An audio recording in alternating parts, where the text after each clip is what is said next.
What is going on, everybody? Yeah, brace yourselves. It's right. We last Sunday are here, 30K, yes, yeah. for the 30K guaranteed tournament. A lot of people thought we'd just never get it this far, to start streaming, but we have faith. Yeah. We knew it was going to happen. At some point, the tournament had to end, right? So we had to get to the final table at some point. We got your boy Master C, aka, well, why did they put Chris on there? They just You should request Master C. I like to kind of mix it up. Oh, okay, cool. Just keep my options open. So. We have depends professional what personality is broadcaster coming Chris through. Glasgow here with us today. Welcome, Chris. Thank you, man. How you doing? Good. How are you? Good. Just hanging out. All right. We have a very exciting final table. If for no other reason, then somebody's going to win $12,000. But maybe you saw that Chris Moneymaker has made the final table. And yes. I think he's second in chips. That he's looking like he's positioned himself for a pretty good run. His current position is this because he's getting a massage. Right. And that is Kat. And Kat's, from what I hear, is actually a really good masseuse. She's here, so if you're starting to have a bad run, or maybe you're running good and you just want to get a nice massage. Enjoy it. Yeah. Absolutely. Got a little extra cash in your pocket. Absolutely. And I think, maybe now this featured table could probably, all have a little extra cash and. Oh, for sure. Yeah. You're definitely in massage territory. And, let's see, how long would the final table even last? Like a couple hours? I don't know. Yeah, usually a couple hours. We'll never know. Well, the big wild card is whether, for length of time is going to be whether they make any deals or not. Right. I would imagine some deal might get made. Although I think we've made, I want to say the last couple times we haven't had a deal made. Right. I'm pretty sure I've done the last two of these final Sunday or last Sunday streams, and I don't remember if there was a deal. I mean, that Chris Moneymaker is bloodthirsty and cutthroat. Right, I was going to say, like, I don't no know if deals. he'll make a deal, He's infamously famous for not making deals. But at the same time, and I always say, it's like, once you get to this point, it's, how often do you get a chance to play heads up, to really kind of like win a tournament? True. So there's... You don't get many chances. And for the most part, you're going to have that memory of winning it much longer than the money that you get from it. Sure. I think if you are not Chris at the table and you beat Chris heads up, maybe you'll have a little story. Absolutely. Maybe. I remember I won a PLO tournament at Binion's, and it was only like $3,000. But the guy that I played heads up has written like 4 PLO books. Oh, really? Which is like irrelevant because it's like I flopped a set, he flopped top 2. Right. So, boom, there you go. But yeah, Jose, the tournament starts really, or the stream of the table starts really late because the tournament starts at 10 a.m. Get 141 players, 30 minutes, really great structure. So it sometimes takes, this is actually a little bit earlier than I think we get to the final table. I mean, sometimes we're getting there at about 10:30. Yeah, I think I've even seen a couple final tables start at like almost 1 a.m. Whoa! Which is kind of crazy. Well, actually... Yeah, no, I don't remember if I've done one of those, but for sure. It was a while ago, but I definitely made sure I got a room. I was like, well, whatever it goes, I'm on call. That's what, that phrase, get a room, that's what they mean. Like, you're streaming tonight, get a room. Yes. That's exactly what it is. What's up, guys? Mr. Smiley, in the chat. Poker Pro Eric, even though you trolled the living crap out of me, I still am happy to see you here. Juan, he's been at a couple of these final tables before. Seat 1. Juan, did you say it Juan or? Juan. Juan. Yeah, real nice guy. Just went around and shook hands with everybody, just see how they're doing. You can actually see my legs walking around right there. Oh, cool. Sweet legs, great legs. Yeah. Vincent rocking a much better stash. He's looks like. Solid player. He's got a hoodie and headphones, so that's like a fearsome combo. Yes. And a mustache. That's a trifecta you don't often see. And we've got Savage with the great beard, and actually pretty rockin' braid too, like a Cal Drogo type thing going on. Right. Getting the massage, so he's looking to be nice and relaxed. Thanks, Torture You, Juan. I was just curious as like how fast you say it. Then you got this guy. So he's making his introduction to the world of poker arguably right the biggest now. tournament of his entire life. Yeah. Right here, final table. So it'll be interesting to see how he does, under the pressure, the bright lights, all exactly. that. He folded during the sit and go on Friday under the pressure, right? Probably. He threw his strategy out the window. We got San. And we all know San. San's seems just to be, pencil him in for final table. Pencil him in, yeah. For sure. There's a lot of familiar faces here. Speaking of Philly Phil. And, people always say whenever they see Phil doing that, he's, a heck of a, poker player too, and he's here to show it. Nice. Danny. Got Danny here. I don't know too much Danny. Super nice guy. Has a good handshake, so. Oh, cool. We'll see how he goes. Jimmy, rocking the Raiders hat. I like that corner of the hats, rocking different flat brim hats. I like it. And Tracy is looking to just start bullying all these guys and not taking any gruff. Yeah, Tracy looks like she got a fair bit of chips too. A couple 25Ks. That looks like 100, 2, 3, like 320. And she's gonna open with Ace 10 of Hearts, which is a pretty hand. Yep. I think that's one of the prettier hands. Yeah, I really like it too. I like the red ones as opposed to like Ace 7 of clubs. Actually, clubs are kind of nice too. And we got 6K, 12K blinds with 2K antes right now.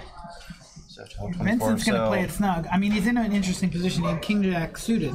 Right. He is in kind of late position, but maybe that's not a tight fold, but he quickly folded. He didn't even consider it. So. Yeah. I mean, I think that's one of the things you see is people make some are pretty snug for the most part at these stages of the tournament, so you can really put a lot of pressure, open up a lot of hands for small amounts, and kind of just take down pot after pot after pot. Yeah, Torture is asking about the denominations of the chips, the pink or rose color, whatever you want to call them, lavender, pink, rose, those are 5Ks. The black chips are 1Ks, and those tiles, those little plaques, are 25Ks. San makes a pretty huge 3-bet, right? Master Chris. Master Chris, all right, that works. Now we're just straddling the line here. Yellows are 10K. Yeah, your face is 10K. I like it. Yeah, I appreciate it. Thank you. I actually think my face is 11K, but whatever. That's a huge 3-bet. Yeah, right? She opens to 20. Like, did she? 30. 30. Okay. And he made it what? He makes it 150. 5x. 5x. That's pretty big. That was a big. In case you missed the chip denominations, there they are in the thing. The reds are from earlier in the tournament. I don't think we have any reds in play right now. The blinds are 6 and 12K with a 2K ante, and we've got $9,819 to first, $59.99 to second, $4,109 to third. So some pretty decent prizes up top. Yeah, I mean that's really good for a $300 buy-in. $300 buy-in. You only have to beat 140 players for 9K. That's pretty solid. Or 140 entrants, because I'm sure some of. I mean, you just make a deep run and you're 7th place and you're making over 1,000. Yeah, and this tournament is once a month. Right. Every month, 300 for 30K guarantee. Also, if you win any of the other tournaments at Zones, you win a seat to this event. Yeah, and that's something I didn't know. You win. Whoever won the Win the Button tournament had a free buy-in for this tournament. Nice. Yeah, win a tournament at Stones. If you win the Saturday tournament, the weekly, every Saturday you win a seat. So I'm not sure if that's every daily. Right. But a good amount. Looks like raise from San, King 9 on the button, King 9 suited. Totally an open hand. I guess it depends on how many chips you have. How likely you'd be to open that? Well, I mean, and on the button, I'm raising almost any playable hand when it's folded to me. Because I'm just going to pick up the blinds pretty often. And I think depending on who's in the big blind, then you can make an argument for just min raising there. Because if they're just going to do the same thing, they're just basically playing super fit or full, not really paying attention to your sizing, then just make the smallest bet possible with those kind of suspect hands. Yeah. So Savage, the player in C3, is our chip leader with 722,000, and Chris Moneymaker is about 200K behind him, sitting with about 500. And it's you always like to have position on the chip leader if you're not the chip leader yourself. For sure. It'll put Chris in some interesting spots because I think it'll just force him to be a little bit tighter. Because when he's 3-betting and when he's going to attack the big stack, he probably wants to have something to fight with. You know?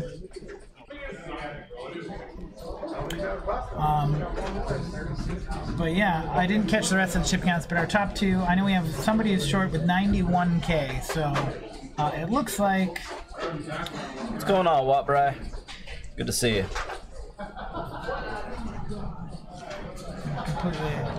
Watbry will actually be playing in tomorrow's stream. The food name game. Yes. Food game.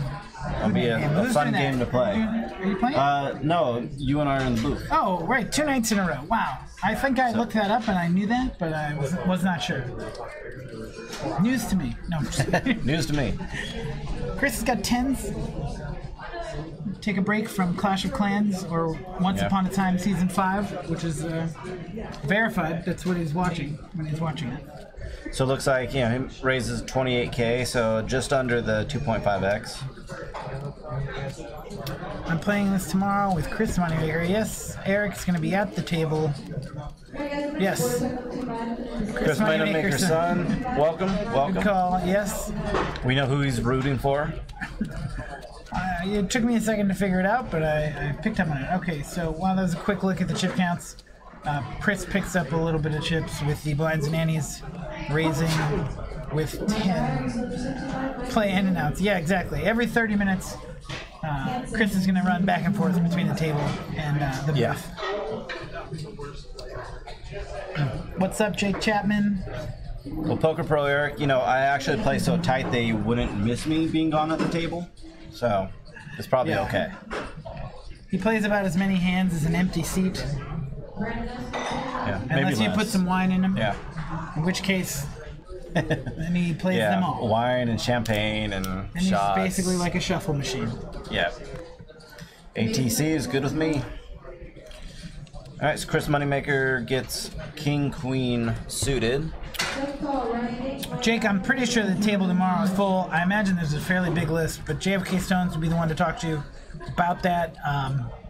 And he is in the chat, and he's actually right above you, Justin Caritis, so go ahead and send him a message.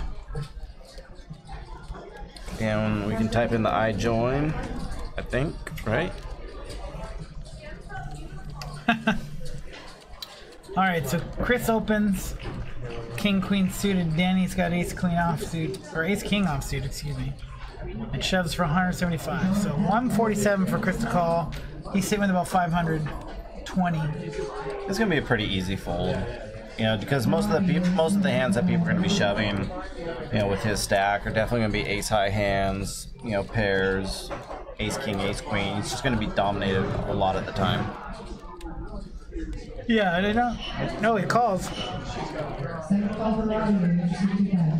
Normally, probably wouldn't be in like the worst position if he actually had 2 live cards, but Danny's got him pipped, or got him drawing pretty thin to only a queen. It feels like a big call, but. And he doesn't mind, He's got 500K. Maybe he wants to take a shot. He doesn't mind, I was going to say take a gamble to knock somebody out. It's not looking good for Chris Moneymaker on this hand. Danny looks likely to double up, and he will. Ace King's going to hold. Congratulations, Danny. So that's going to put Chris still at like 490, which is not bad. Still got some playability. He still has... and Danny is very happy to get that. Still has over 40 bigs for another 23 minutes, so I think Chris is not going to hate it. That moves Danny up to 3rd in chips. Looks like Juan, Tracy, Philly Phil, and Jim A are all under 20 bigs. With Jim being really short, Jim A, Jim's kind of at the point where he needs to shove anything. That's Hollywood area. We'll see if he can run up that short stack the way Hollywood tends to on the stream. We'll see. I'm going to guess no. But, I mean, it's easy to guess no because more often than not, it's probably going to bust with 5 bigs. Right. But my problem is I see a lot of people get to that, shortest stack, as just being too tight and not adjusting to the hands that they should be opening and playing, with as their stack gets shorter. And so then they find themselves with like 2 big blinds, 3 big blinds, and double up. And then they're in the same exact position. It's something we kind of see play out over and over again. So if you're looking for an area to improve, kind of really start thinking about, and there's plenty of hand charts out there, that you can study that will give you at least an idea of, when you're at X level of chips, you should be doing, be aggressive with these type of hands, and just give yourself a fighter's chance. Yeah, Amora, I would say it's growing. It depends on what part of poker you're talking about. I think poker as a whole is probably growing. I think higher level stuff, online grinding type stuff is maybe decaying a little bit, but the live tournament scene, every place I've been, every year the tournaments are just getting bigger and bigger. Right. Well, especially these smaller kind of tournaments. I don't know whether you would consider this mid-stake tournaments or just like a 300 is probably like mid-ish. 300 is sort of a big buy-in. Right. But because usually like a lot of people think of like like kind of bigger tournaments is like over 1,000, like 10,000, something like that. And you kind of think like the $100 something buy-ins, $300 buy-ins. You kind of think of those as, you could just show up at your, local card room and play in a tournament that size. But what people don't realize is these tournaments are getting 10,000, 15,000, 20,000 to first, and that's just amazing. And people are starting to see that, and people are really starting to flock, which even more juices up the price pool. Yeah. So it's definitely growing. Phil opens, Danny calls behind, and Juan's going to follow along from the big blind with 10-9 suited and flops a straight on an all-heart board. So we'll see how much Juan loves it or how much he hates it. You're in a weird spot here because you're never going to get called by anybody who doesn't have a flush or maybe a heart, maybe the ace of hearts. Right. But first to act, I don't know. I mean, it's like, oh wow, and Phil is going to make it really, really difficult for Juan to call because he flopped a straight, and like the worst possible hand Phil has in this. Yeah. Looks like Juan called. Juan's not messing around. So I guess he knew what he wanted. Now he's got to feel really good that he doesn't even need to worry about dodging a heart. Right. I guess he needs to worry about dodging running hearts to share the pot. But that's not going to happen. So just a 9. Yep. And we're going to say goodbye to Phil. GG Phil. The shove and the snap call. I don't know. There's a. Yeah. I mean, I don't hate it. Phil, there were 3 players in pre, so Phil is looking at a pretty good pot if he shoves there. Yeah. And takes it down. I don't mind his shove. He is kind of short-ish stack. I mean, that's going to be a real, like you said, a real good pot to pick up. But that board coordinates really hard with like a big blind range, though. I think. I mean, obviously, he flopped it straight, but in the sense like bottom pair. I mean, I guess maybe there's not a whole lot of ace queens, those kinds of things. So maybe, yeah. I mean, tournament play when you're short, try to get that. But I'm just curious about. Is it really a snap call if you have the straight there? I was surprised to see such a fast call. Right. I think there it's just going to be, when you're at the table making that decision, but I think it should at least warrant a lot of consideration. It was only like 15 bigs, so post flop, he was only putting like another like 120K into a pot of about 100, I think. Yeah. Right? Because they were. I mean, if he's wrong, he only has 25K left. That's true. It's a huge chunk. So in an ICM type situation, snap calling there. I think it should warrant consideration. Yeah, don't get sucked into you have a big actual hand, a relative hand in a straight, but it's kind of. Yeah, for sure. 1 down, 8 to go, 7 to go. Yep. And this is different than a sit and go, guys. They are actually able to chop after 2 hours on the stream. Is it 2? I think it's 2. So once they play a full 2 hours, after the first break, if they want to start talking chop, they can.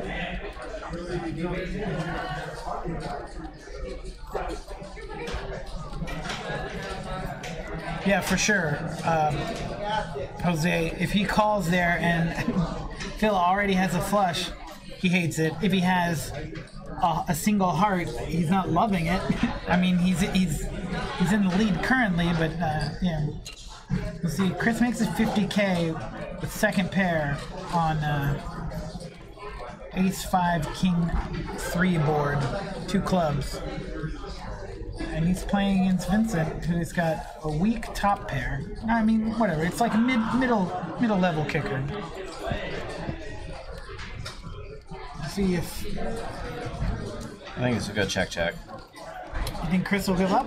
Yeah.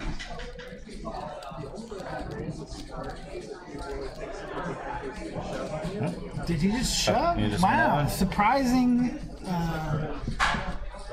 turn of events. You didn't see that coming. Yeah, I didn't think he would bet there. I think he's going to lose a little bit of value if he had intended to call Right. by not letting Chris potentially bluff at it again. I don't think Chris will call after betting the turn, getting called, and then having him shove on the river. Yeah, I cannot see that Chris would give that a shot there. And I just don't know that had it checked to Chris if you would have bet, I just He don't may know not have that. bet either. Right. But if Vincent's plan was to go broke on that hand, Right. you might as well see if Chris is going to bet. So Savage, 700K, 500. Chris, Vincent, Danny all in the 330 to 340 range. And then we got a couple of shorties.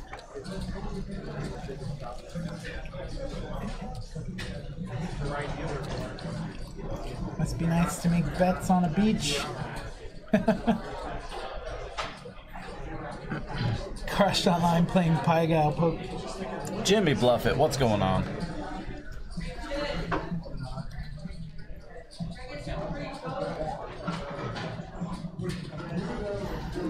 Sand looks like he wants to jump back into the action, but has decided to fold.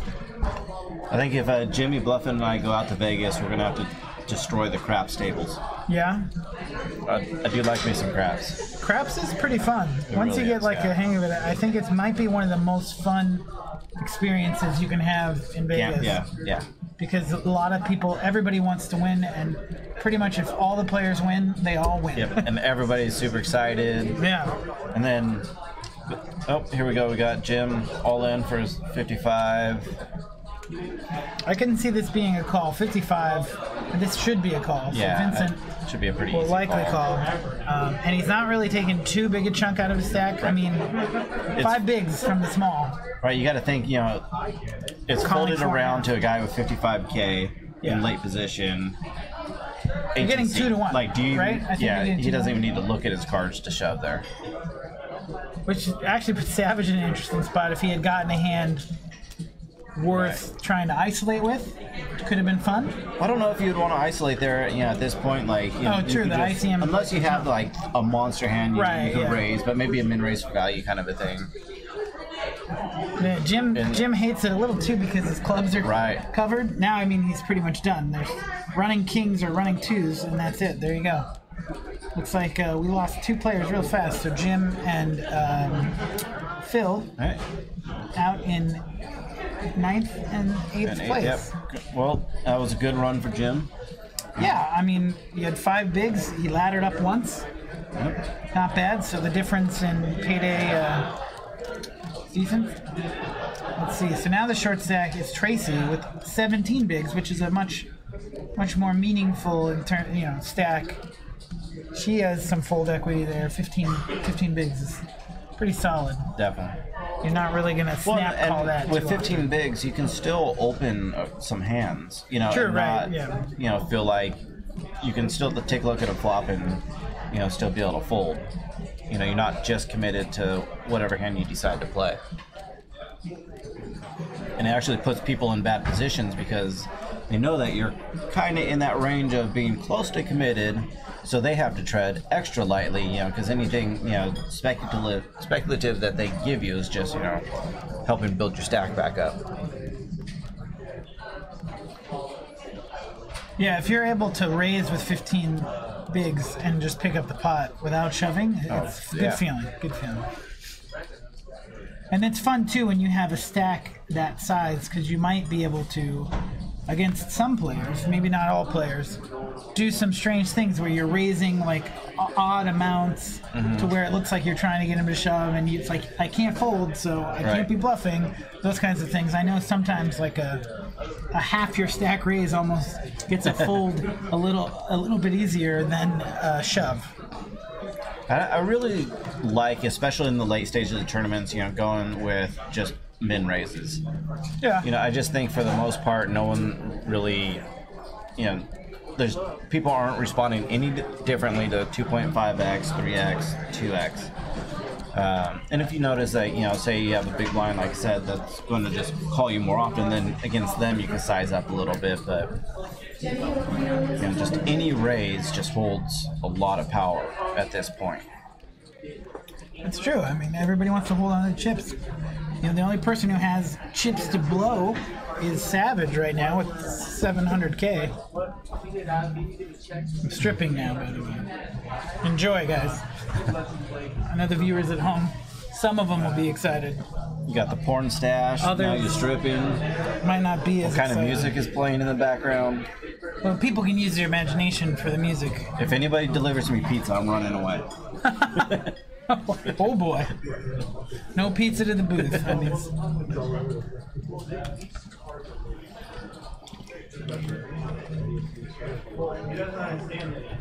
Yeah, first 20 minutes. And we've already seen 2 eliminations. Pretty exciting. I like this. I mean, you're saying this might be a bit of a wide open from Tracy with Queen Jack offsuit under the gun and only 15 bigs. Right. But she took it down, so... Yeah, and like I said, I think she would even do a little better just sizing down on her sizings. Even just a little bit. Like, you've seen Chris do, instead of 30K, do 28K. Yeah. And, you think there is absolutely zero difference in the, how people are going to play against it. So the 30K really is just burning 2 extra K. It's true, and every chip matters. Yeah, at this pace we'll be done by midnight. Yep. Don't tease me. What's going on, Ghost? Ghost of M, what's up? Yep, Whopper and I are going to have some dinner before tomorrow's show, so you're welcome to come hang out. Are you guys unveiling your food names now or tomorrow? I believe it's tomorrow. Okay, so surprise food names. Obviously, I think the joke was that Whopper would have something to do with Brie. Right. Let's maybe change it up a little. That was given to him, yeah. Oh, that was the name he received. He's his own man. He was knighted into the food game as Watbury. Savage is getting into the action for the first time since we've started this. Jack 9 suited from the cutoff. Did he just open to 43? Did somebody looks land? like it. No, it's like a just less than 3x raise. Jose Campos. I don't think chopping a tournament is bad for anyone. I mean, if you have a massive lead and you end up giving up a bunch of money. Should we go ahead and ban Poker Pro Eric right now before this spirals into a chopping debate? Oh boy. Poker Pro Eric will love it because it's their money and they're allowed to chop now. Poker Pro Eric, do us all a favor. Just sit on your hands for a minute. Yes, chopping is certainly fine, and I don't think it's ever really an issue. Even when it's an issue, it's not even an issue, so... I will let everybody know. So last time I was on stream, Poker Pro Eric and I made a last longer bet for the Win the Button tournament. Okay. And he lasted longer than my about 17 minutes of play. Wow, okay. So you didn't really set the bar very high. No, I didn't. I had a poor showing. You're going to pay him tomorrow on stream? No, I paid him. Oh, you paid him already. Oh, yeah. Integrity. Great job. I think I rumbled it up and just threw it at him. Said, here, go buy yourself a hot dog. Eric doesn't chop because he busts early on the final table. Boom, boom, boom. Shots fired. Table make 5 or 6 anyway. Oh, that's funny. All right, Danny's got King Jack in the small blind. He's going to take a poke and try to get Tracy off of... Oh, does he just limp? All right, I thought he was going to raise, but he limped. Now he might not be able to take this hand down because Tracy has a pair We'll see how attached she is to this pair. It's going to throw out 20. So he limps, 25, sorry. Limps and then leads. Tracy is not convinced that he has a 7. I don't think that's going to get her to fold, although... And Danny should definitely give up at this point, because that 3's not changing anything. Exactly. You might be able to get pocket 4s, pocket 5s to fold now, but pretty much nothing else. The best case scenario is they still have like ace high, which beats you. Right. Also, but maybe that's why he's betting to put some pressure onto Tracy. It would be interesting, like if Tracy is at a point where she is obviously going to continue. Like, is she really going to be able to fold the river here? Is she she can't really fold the river based on how much she already put in the pot? She got 154 behind. Okay, I guess maybe she could fold the river. She's still got 10 bigs. But that card, again, it didn't change too much. Well, I mean, I don't necessarily think any one of these things is wrong, but I wouldn't mind. This could easily be a big pair. He did limp the small blind. Sometimes people do that. I think Danny may have taken his line because he assumed that since Tracy was short, maybe on the tighter side. Yeah, I think he's probably seen her, be a little bit tight. But I mean, I think if you're sitting there and you're Tracy, you got to think. So you called when the board paired on the turn, for the 3. So that didn't really change the hand dynamics unless he was betting a bottom pair. And then you actually get a good card for you in that the 7 pairs the board, with the 7s, so it makes it less likely that he had top pair. So there's not a lot of hands that he is really beating you with. Is he really going to limp like aces there? Yeah, probably not. Probably not 10s, probably not 9s. I think if he does that when it's folded to a blind versus blind situation, he's going to raise at least a little bit. Yeah, I don't see. I just don't see if you're going to call so confidently on the flop and the turn. Right. If he had a 7, he was beating you already. Right. So and especially it's less likely it is a 7 now. That's a beautiful card for you. Yeah, it's actually a pretty solid run out for second pair, but that's fine. She wanted to hold on to her 12 bigs, which still gives her some kind of fold equity if she's going to open shove. Yep. There's a few questions in the chat. She just wins a couple pots and then she's right back where she was. Somebody asked about Run It Up Reno. Yeah, I'm going to go to Run It Up Reno. I think a fair bit of the Stones crew. I know Andrew Barber said he's going to go. When is that? March 26th through April 2nd. Casey said she's going to go. Veronica wants to go and at least play the Omaha tournament. So it should be a fun time. I mean, first of all, I know it's going to be a fun time. Chris Winemaker's actually talking about going. I think he's trying to check some things on his schedule, but obviously some of these guys will be there. Jason Somerville, Kevin Martin, but they'll also be here April 15th through the 22nd. Not every single day, but the Stones Classic. And that is a killer lineup. I think we have Lex Valdez, Somerville. Yeah, I mean, some just true killers of the game, and they're going to be here in Stones during, the Stones Classic. They're going to be commentating, they're going to be playing. So I'm really excited for that whole period of time. It's going to be amazing. And the Stones Classics are always good. They always hit over their guarantees, in just really good structures. Stones is never more than 3 weeks away from a great tournament. This is every single month. Often it's going to be checkered with a lot of other great tournaments. This tournament series is one of them for sure. It is actually going to be the first time. Hey, Pete Mall, what's up? Yeah, you going to Reno? With all that, I was going to actually ask you if you want to buy half my action for everything I play at Running Up. So, zero markup. In fact, it'll be marked down if you want. Discounted.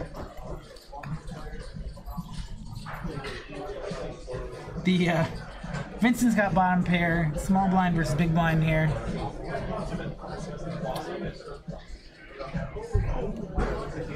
Reno is the biggest little city. It's actually growing, and a lot of people are moving there because it's cheap. Gambling's still legal. Nevada has no state tax. Lots of casino jobs there too. Lots of new restaurants and everything. Cheap houses. I think Reno is is going to be the new Portland in about 2 years, and then some other city will be the new Portland when Reno gets super expensive and awesome. So it's like Juan takes that pot. I was going to say about that fall classic or spring classic that it is going to be the first time that Jason Somerville and Lex Veldhouse do a stream together. Is going to be at Stones. Nice. Which, to my knowledge, I think I've heard that idea floated around, so that's going to be pretty cool. Jason's also going to be in the booth with Andrew Nemi, which is probably a first time that those guys are going to be together. So if you love the individual personalities, I'm sure those guys will blend great together. Jason is solid with literally anyone in the booth. We could put an empty chair here and Jason would be fine, which because it would basically be like he's streaming. Yep. Let's see. Chris is opening King Jack offsuit under the gun.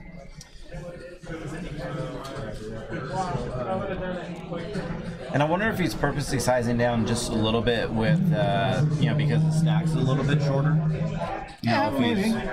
Which is probably good, good little adjustment as well. That way you can still play some hands. I think too, he wants to play posts. He might feel that he's got an edge post against a lot of these players. I think a lot of poker players probably think they have an edge post. Right. Some of them may be more self-aware and realize realize maybe that isn't the case. But I think most people, if you're playing a poker tournament, you probably feel pretty confident about your post-flop game. But we'll see. They share the jack, so that could be fun. I don't think this is a board that either player is going to get away from. Check call, maybe check behind, but I doubt Chris is going to check behind here. I might check raise this flop if I'm Vincent. If Chris decides to bet, because this would be a good board for Chris to pretty much continue like 100%, planning on double barreling quite often. So if I'm Vincent, I kind of got to anticipate that, and it's hard to have better check raise spots than a flush draw of 2 overs. True. Do you think in this case, Chris isn't really connected with the flop, but do you think at any point that check raising is maybe a little too obvious in terms of like what you're representing? You're representing like a flush, an overpair, or flush draw, overpair set. I don't think so, because I think at this point you're just so happy, you're fine taking it down. Mm-hmm. So you just need to win these pots without actually having to make your hand. NorCal Valley, there's a bunch of tournaments. The tournament series starts on April 13th, which is 2 weeks or 11 days after Reno ends. And then the Quantum tournament is, what day is that? April 30th through May 6th. So those two go back to back pretty much. And then Vincent just did the just call and lead the turn, and it worked. Yeah. Well, Chris didn't love that flop for sure. No. So Chris is now down to under 20 bigs, 19 bigs. That's a lot of chips. I know a lot of people, some people in the chat tend to argue with me about that, but 20 bigs is a lot of chips. Yeah. You should be very comfortable playing tournament lives in the 20 blind range. Well, think about is 40 bigs a lot of chips? Because you're literally one hand from 40 bigs if you win it. So I think 20 bigs is a pretty big stack. 40 bigs would be like chip leading stack in some cases when you're getting down to this tournament stage here with 7 left.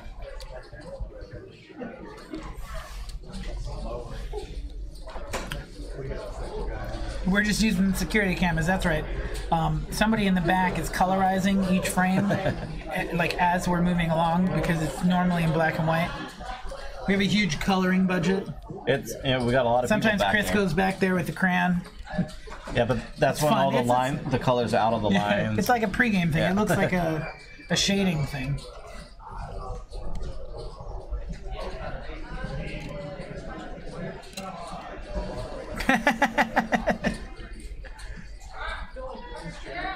I know. Obviously, that was a joke. I hope that was pretty obvious as a joke. Just like this joke where Dom says, I remember when Reno was so close to hell you could see sparks. Yes, Sparks. Hey-o. Six slam on Sparks, I guess. All right, Chris is making a stand with ace high. Ooh. Which against a button open is, a good play.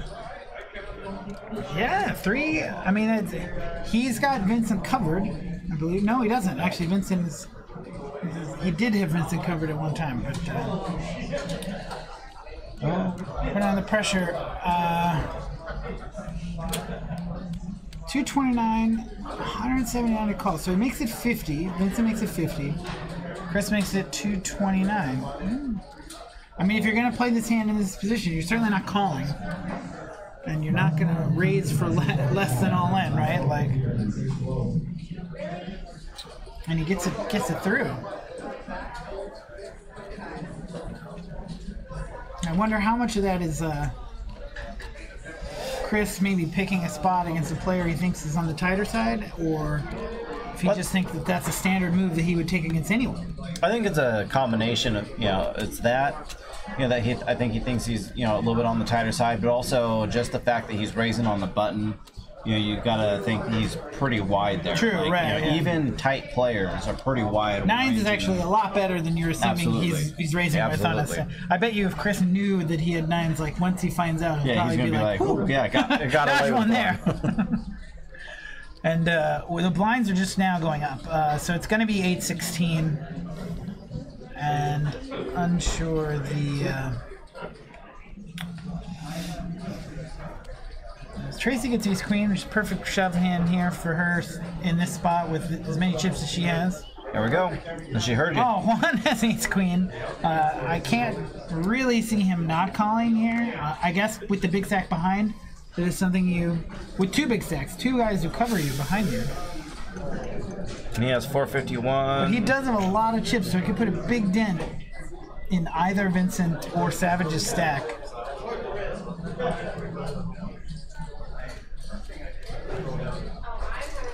He might be playing into his decision, though, for sure. There's 2 big stacks to his left. Right. And ace queen offsuit is a good hand, but it's not like you're fist pump calling. Right. It's kind of straddling the fence, especially coming from a tighter player in Tracy. Yeah, that's a good point, too. She's only shoving just over 10 bigs, like 11 bigs.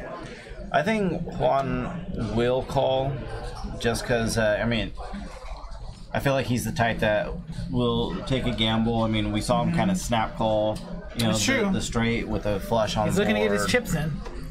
I don't know, did he actually call, or... He's still thinking. I think he's just set aside, wants to see. There we go. And he calls. Wow, that's so funny, too. Eights would almost definitely call. Yep.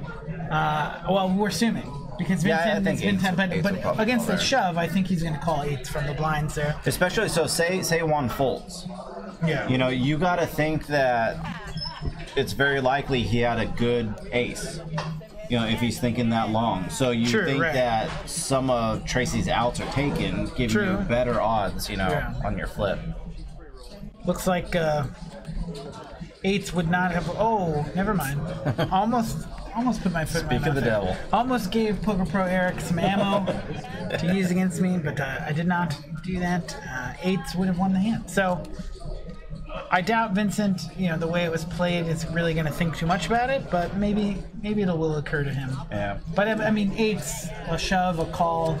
I think, it's Sometimes when people call in front of you, too, especially somebody with a huge stack, they're hoping someone will try to ice want you over to do them. it. Yeah, like the more often than not, like you wake up with a hand like ace, queen, offsuit, and you might be interested in trying to isolate with a hand like that, and then you run into kings or something like that.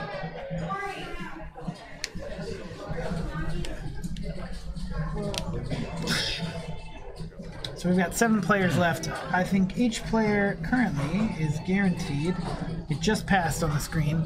If you're curious at any point... I think the seventh place was the first place to crack 1,000. Oh, so I think it's like 1,200, something like that, 1,100.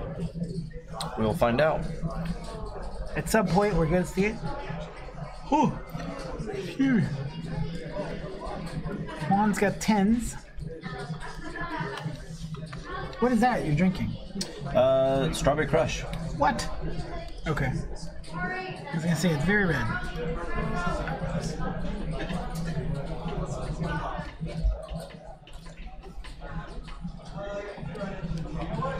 Vincent's gotten some hands he might have been able to play if the action before him hadn't been what it was. You know, with an open there, he had ace jack. If it folds in, maybe he opens. So maybe Juan's actually saving Vincent some chips there. Right.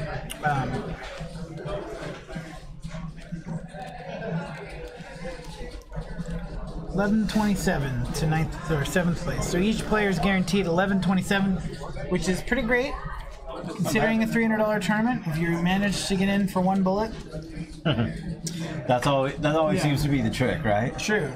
Get it through on your first bullet.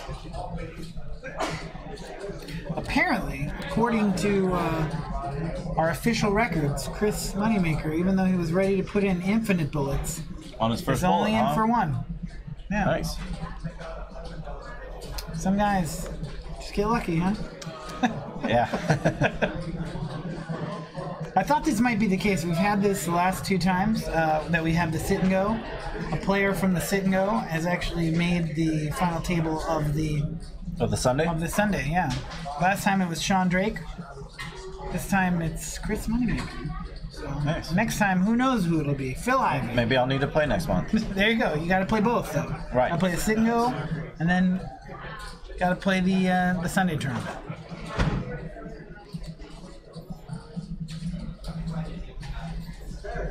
So the tournament started with 141 players, or it didn't start with 141 players. 141 players registered and entered for a prize pool of $36,360. Great job. Sounds pretty good. Maybe they should up the guarantee to $50,000 now. You know, just keep raising it to a level where they always have to put a little bit of money in. I don't know. It's good for business, right? It's a $30K guarantee, so they made it. Oh yeah, I know. But $50K, wow. Yeah, as a player, I always like overlays. Well, sure, you would. Justin probably likes overlays, and then he can be like, hey, there's going to be a huge overlay, come so there isn't one. Right. And then that pulls in a lot of last-minute people sometimes, which is always a nice feeling.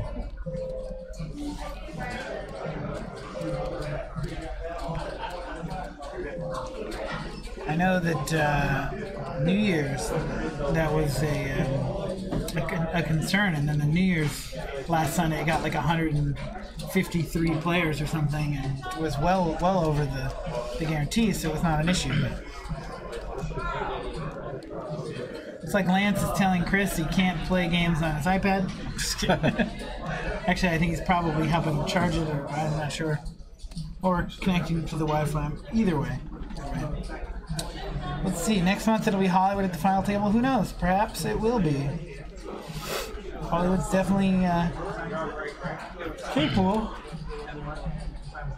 Yep, he's a solid player. That's sexy. Check Stone's Eye Poker complimenting himself. That's the only way to do it. Yeah, I mean, if you're gonna make a feature on the screen, might as well take advantage of it. Hang on, in about 25 seconds, a really great-looking person is going to walk by. Now, Vincent's the one with the 10s. He's going to open. Finally, no action ahead of him. He's like, I get to play a hand. Looks like about 65. Get to play a primo. So about 3 bigs, or 3x. Actually, a little more than that, right?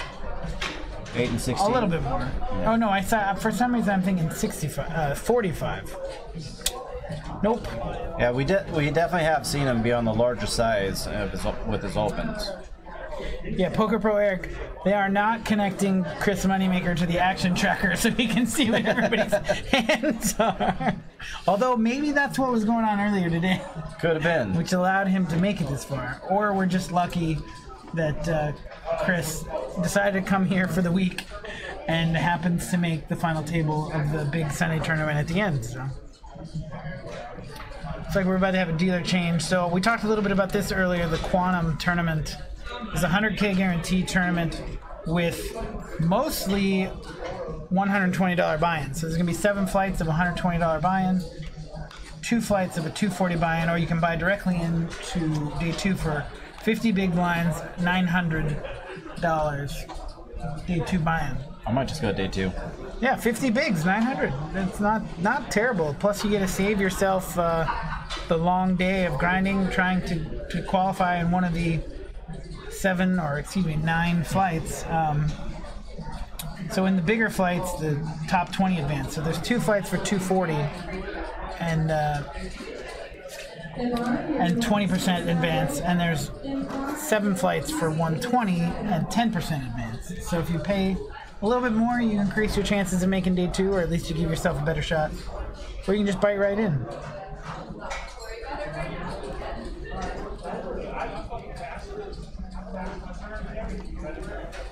Poker Pro Eric, all about rigging the tournament so Chris wins, which is fine with me. I mean, whatever. I'm not playing in it. I'm just kidding. The tournament is definitely not rigged. But anyway, yeah, there you go. The Quantum. That's going to be April 30th through May 6th. So the first flight is going to be 10 a.m. April 30th, $120.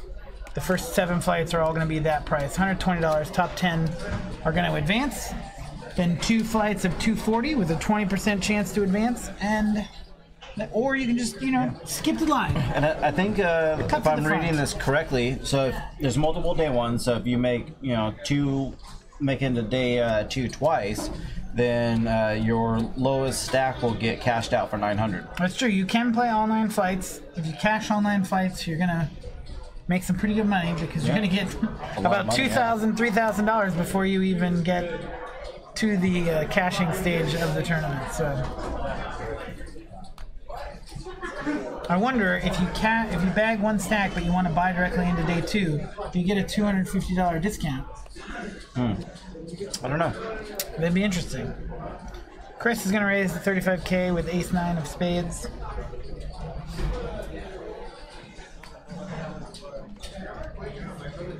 And Juan's got 7-6 offsuit from the button. Steve Kujubuga. Oh my gosh. Alright. I don't see Savage getting in this too much.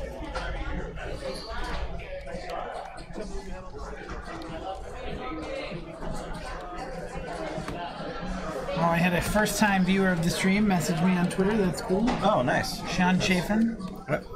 And my mom is watching, so hi, sweet. Mom. Hi. I cannot respond to your Mrs. text right Massey. now, but feel free to sign up for Twitch or YouTube and type in the chat. Jimmy Bluffett's trying to buy. We got him. We need the that one. Both already covered. No, we have that. Do we have that one? Yeah, we have yeah. both. Yeah. Boom. We're on top of it. Teamwork. Someone is. Nah, we are. Yeah, it's like most teamworks, right? Like someone carries, the kind of the side. This is like the class project. The other person I'm like that the shows nerdy up, kid, right. the guy that's like hitting on all the chicks. It was not tough. working. It's You not got working. a great project. You just tell me where to point and where to smile.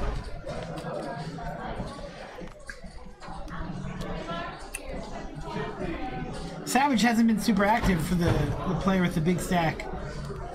I imagine that'll change here. Master C Mom, hashtag Yeah. Master C Mom. For a minute I thought that said hashtag Master Come On. Yeah, I thought so too. I was like, what? That would be great.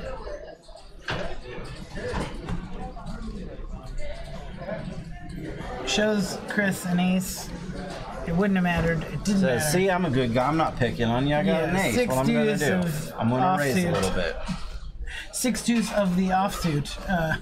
That is the real Chris Moneymaker. No imitations here. Only... We actually, a little known fact is we have a Chris Moneymaker suit that people put on, often like the sumo wrestling suit. So he's actually never been here. Just someone operating the Chris Moneymaker suit. But today, it's real. Is someone in the suit. It's actually Veronica. Veronica's in the suit. I call BS. Yeah? Veronica in about 2 minutes, would not be able to order some wine. not be drinking. Yeah. That's true. That's true.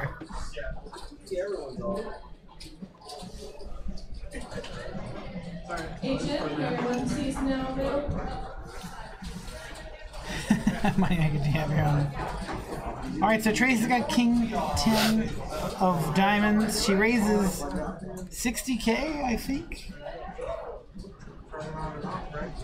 34. Way off. Thought she had a few more pinks in her hand, like twice as many. Aren't we at 8 and 6? Oh, okay. My math is catching up to me. A little bit more than a min raise. But like I said, I like that. I could see Savage playing here, especially against a short stack, maybe shoving. So I say the short stack. Calling here is not the worst idea, but I think maybe a raise. I think raising her early position raise from a tight player, short stacks, a little bit optimal with that hand. I don't mind seeing a flop if I'm going to continue. Okay. I just think if you're calling on the button, you're leaving yourself vulnerable to like a Chris making a move. Yeah, for sure. I agree with that. With a nice ace, like a suited ace, or even like Chris probably going to do it with something worse than that, with a similar hand, King 10 suited. I totally agree with that too. So I usually feel like like I'm calling, but I don't love it, that kind of thing. So, well, thanks to Tracy and Savage sharing cards, San is the only one that's actually flopped a set. So we will see what happens. San checks.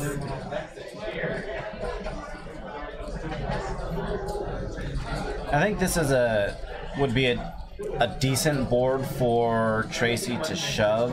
I mean, it would be better for the button, but if you're just talking about like her own actual hand versus, like kind of backdoor draws and, bluff kind of hands, she does have, backdoor straight, backdoor flush if she's going to decide to go with this hand. Like, if so, she's in a spot where she's basically check or, or like check, give up, or shove. Right. What's interesting is Savage might take this down. But in some sense, if you're San defending the big with 8-6 and you flop a pair, you kind of want to see flop, but 79,000, a little bit less than half pot. I don't know. Would you peel one there with one pair? I don't think so with San.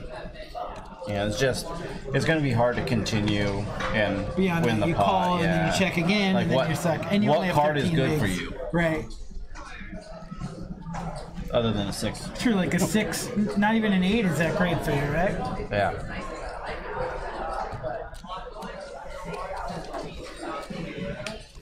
Veronica in a Chris Moneymaker suit, for sure. Didn't even have to pay her extra. I mean, that just comes in her contract. Yeah, that's true. We all actually take turns being Chris Moneymaker.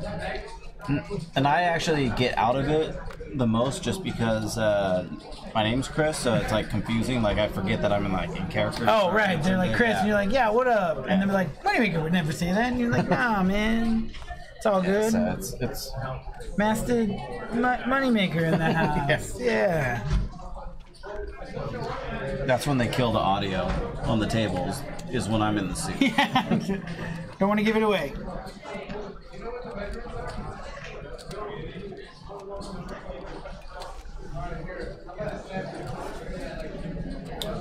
It's a fairly quiet table. I'm surprised. Chris is usually pretty talkative, but maybe that's his cash game Chris. Tournament Chris is much more serious. Much more serious and focused. Right. That's the playbook we gave Veronica, right? That she had to be more serious and focused. And you see, he is just kind of glued into his iPad, so right. It's kind of, it does detract from some of the table atmosphere. Oh, good night, Waprai. Waprai, see you tomorrow night. Have you ever seen Veronica and Chris Moneymaker in the same room at the same time? Yes, but she's not always in the suit. Haven't seen her today. That's why we have multiple people. Haven't seen her today. Can't wait to get Kevin Hart to play at Stones. Good luck with that. I actually have, I tried to get him on the podcast, and I have not heard back yet. I think if he actually sold out, like, played the King's Arena, he would probably come play poker. Like, he could maybe pull that off. Especially if he played, he could play a couple dates, right? A whole weekend. And let's be real, though. I don't think Kevin Hart is going to play poker for the pure fun of it. Right. It's just going to be some downtime because he enjoys it, but he's here for other business reasons. Oh, I just meant, like, I'm pretty sure he's getting paid to show up in the places he's going to. Right. That's what I mean. Yes. So, we got big bucks, but I don't know if we got Kevin Hart bucks. Yes. But if we keep, maybe we'll have a Kevin Hart suit. Maybe we'll make one. What's going on, Mac? Welcome to the stream. Yeah, it is good. Chris Moneymaker made the, the final table, so just gives a nice little face to kind of continue to draw people in. And he's always representing Stones wherever he goes as well. Yeah, for sure. Chris, I was making the comment about, like, Kevin needing to be paid to be here. Chris is actually here as a tourist, right? Like, sometimes there are contracts and that kind of stuff that get worked out with people to come here for some amount of money, but Chris, maybe he just knew he was going to win the tournament or cash in the tournament. He didn't need money. He just came to get his own money. That's right. But he was here visiting. He really enjoys Stones. And then, there you go, Poker Pro Eric. We can tell Kevin Hart to come play at Stones and then come do the podcast also. Let's see. All right, Chris has got Kings. Has anybody told him, that Kings don't win here? But he is piloted by Veronica, so she knows. Min raising, hoping that somebody shoves. Any shuttles to Stones in the city? There is the JFK Stones Express, or some variation of that, I imagine. I don't know if there's any shuttles, but there's no so official many... Stones shuttles, but with Uber. No, only Teslas, exactly. Yeah. If you have a plug at your house, the Tesla will show up.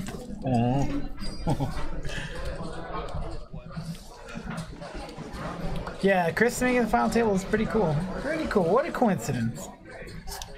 I'm relying on Matt Damon.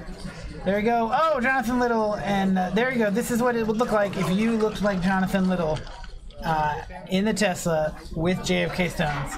Although we need to update that photo because that photo has a little earpiece hanging down. Right now, he's got the full-on headset. So, we all know that he wears that all day. Right. He's actually bionic. It's been attached to his ear. So we can always be up to date on everything that's going on here at Stones. We've we've talked about how good the technical department is here, but we created the Chris Moneymaker suit and the Bionic Tour Tournament Director. I feel like we've gotten so used to them just being amazing that we almost take it for granted. True. So it's good to point it out from time to time that, every stream is just run so smoothly, even if there is ever an issue that comes up, because we're in the technological age. Stuff fails or, stuff happens, they fix it immediately, quickly, to get the stream back on track. So, they're always working their butts off back there and doing a really good job. Poker Pro Eric, that is a thing, isn't it? I've heard that before. A shuttle from LAPC main event to Thunder. I think I've heard that before. That would be an interesting ride because, who's going to go on that? Yeah, that's... Most of the players will probably fly. Like, the big name players will fly, so it might be unless they just decide they want to, have a blast and just drink the entire way. I was going to say, how bad does that bus smell? Because that's got to just be a booze fest, right? So it's just, they come out just falling out of the bus. Jake 427, did someone just limp AIDS? What's going on, Jake? Good timing, Jake. Are you kidding? Jake tuned in and then threw his keyboard, and then it's no longer tuned in. He needs a new computer now. That's awesome. And then he doesn't shy away from the raise. So this is such a weird hand that Danny limped. Vincent, Juan raised and Vincent called? Yeah, so I think Vincent over limped. Juan try to ISO, or try to take it down. I guess. It's a daring move, Juan. Daring move. And the C-bet is even probably more daring, and he's going to really hate it because Danny gets awarded for the limp. And just in time, Jake.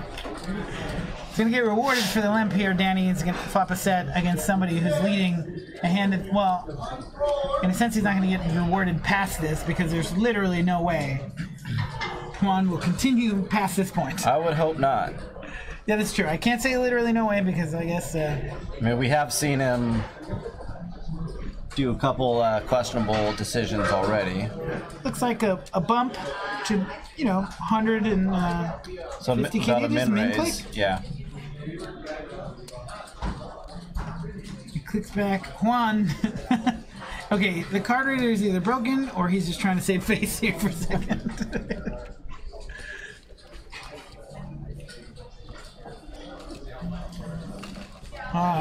So anytime you cash into tournament in stones, they give you a tax form, or is it a certain amount? I believe California has a threshold.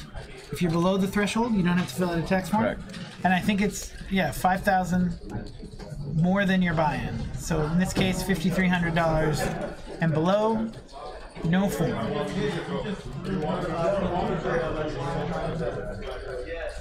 That's true. Jake is retired from tournaments until you see him at Run It Up, Reno, later in April. And we haven't seen Jake in the booth lately, which a lot of people are wondering why. It's because he accidentally shaved a little too far. Oh, yeah, he can't show up. He's can't come on out. beard restriction, so he's having to regrow it. Beard restriction. Nice. You're not allowed outside. Sorry, bro. Yes, Mac, I believe that is the case. If you cash for $4,500, it is not, you don't have to fill out a tax form. Dondo's busting caps in the chat and getting moo-botted. And Jake and Poke Eric are in a game of Needle. Excellent. And Jimmy Bluffett's getting in on the mix, too. Jake is retired from under 50 events. Oh, hello. He's like golfer. And Jake says, and Poke Eric is retired from playing profitably. Oh, Chris Stevens, what's the buy-in for this event? It is $300. It's a 30K guarantee. You can buy in as many times as you want before level 6 or before the end of level 6. And, yeah, $300. How come the 750 table share of the bad beat for being table capital? I don't know, Mac. Maybe that is a jackpot is different. Poker winnings might be classified in a different way for Jack's purposes than some kind of jackpot win. You're not actually winning that from a hand, but I don't know the answer to that. I'm just completely guessing. Oh, this could be fun. Both players swap a king. Sounds like we got 145K, so I'm not sure how easily Vincent could get away from this, especially if he's going to lead.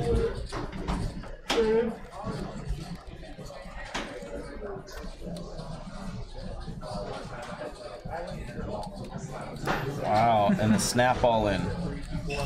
Yeah, that's not a huge surprise. And I wonder, Vincent's been on the tighter side. Let's see. 90K to call to win 340. You're getting almost 4-1.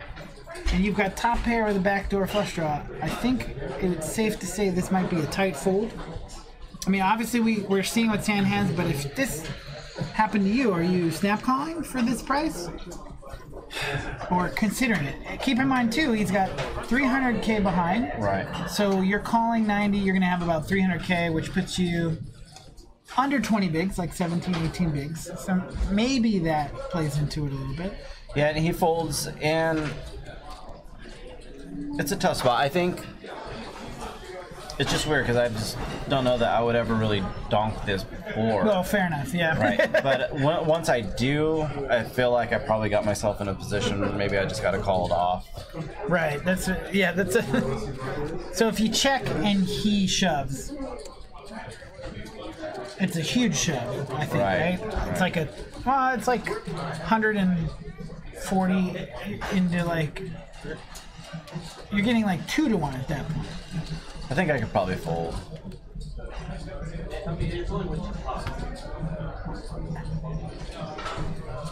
I mean, we have seen him play, been pretty tight also.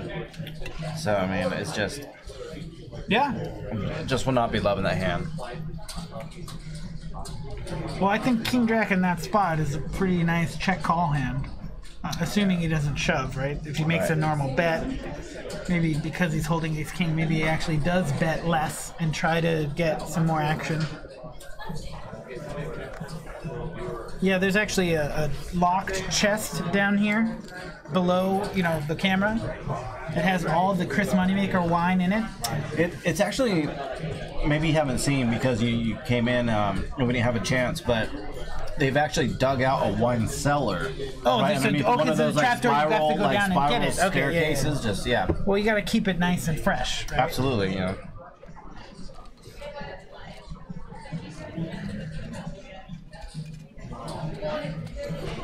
It's time to get new employees. Savage still rocking the chip lead, 740K. Tracy bottom stack, 5 bigs. A lot of people in the 370 to 340, 300K vicinity. Savage has managed to keep his chip stack above 700K without really playing too many hands. Right, he's just been kind of coasting. You can see he's in his body language, he's just there to let some people kind of burn off chips and stack off, and he's just going to try to wait and pick up some hands. And we've got a conveniently placed quantum sign in the background there. Somebody must have just left there on accident. Right. That is pretty awesome, though. A $100,000 guarantee that you can get in for, what was it, 150? In seat 8 right now, the quantum tournament. And I have never won a Stones tournament. I've cashed in a couple of them. But I really, I had a dream to make one of these final tables, but now I've been doing the commentary on all of them. So it feels like disingenuous. Right. It feels disingenuous to start playing and then have to be like, "Hey, yo, I made the final table. Can someone fill in for me?" Plus, it's Hold'em, which is like my least favorite type of tournament. I'll tell you what. Whenever the last Sunday tournament is like a PLO tournament, I'll be there. Right.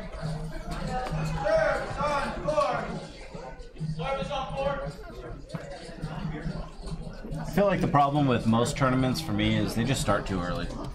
10 a.m. But you can buy it till 2, can't you? That's still pretty early. 2, yeah, fair enough.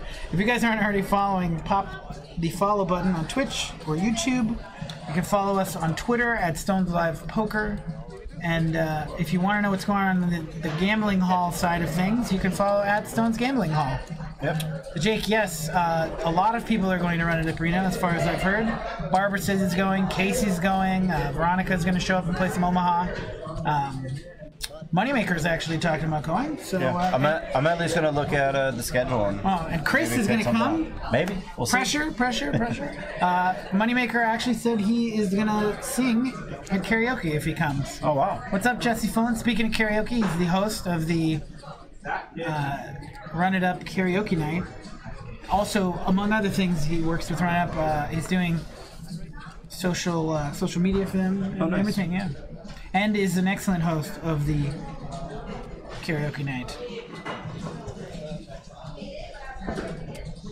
Matt C literally showed up 8 minutes before the end of registration during the Win the Button event. Not a huge idea. I think Jake has played Badoogie, or he's at least heard of Badoogie. Yeah. This is why Jake and I get along so well, because I can talk about Badoogie with him and he knows what I'm talking about. And Savage opens, Sand shoves, Savage folds. And that is an exact recap of that hand. Great job, Savage. Yeah. Oh, wait, no, sorry. Wow. Sen. Great job, Sen. Either way. But, I mean, Savage has actually shown that he doesn't really want to get... He's doing a really good job of keeping hold of his chips, which is really important when you're the chip leader in a spot like this. We've had some other final tables in the past where the chip leader played huge pots with the second biggest stack, and you know, after that, I mean, one guy has a ton of chips, and the other guy is usually going home shortly after that, so.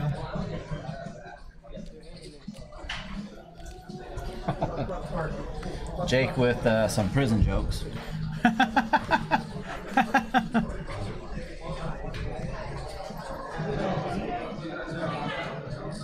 You are really the chat is lit up tonight.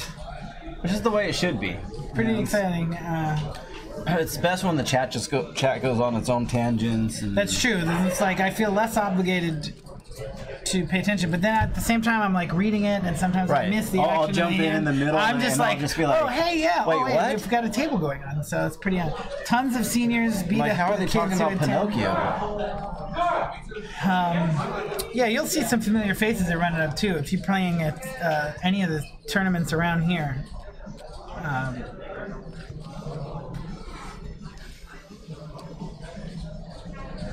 Take what's in your pockets. Throwing it down. So.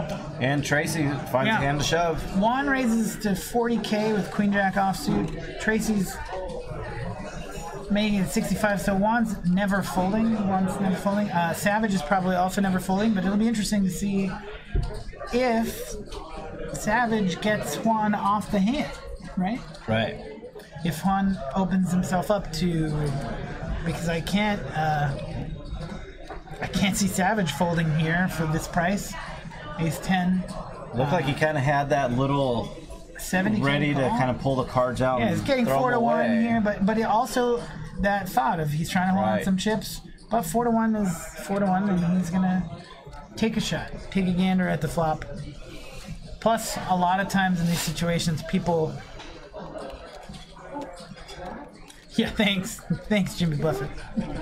Appreciate all the hard work. Anyway, a lot of times these will check down, right? The universe, but sometimes these can play out interestingly because somebody will bet, thinking that you think he'll only bet if, and it's a wow.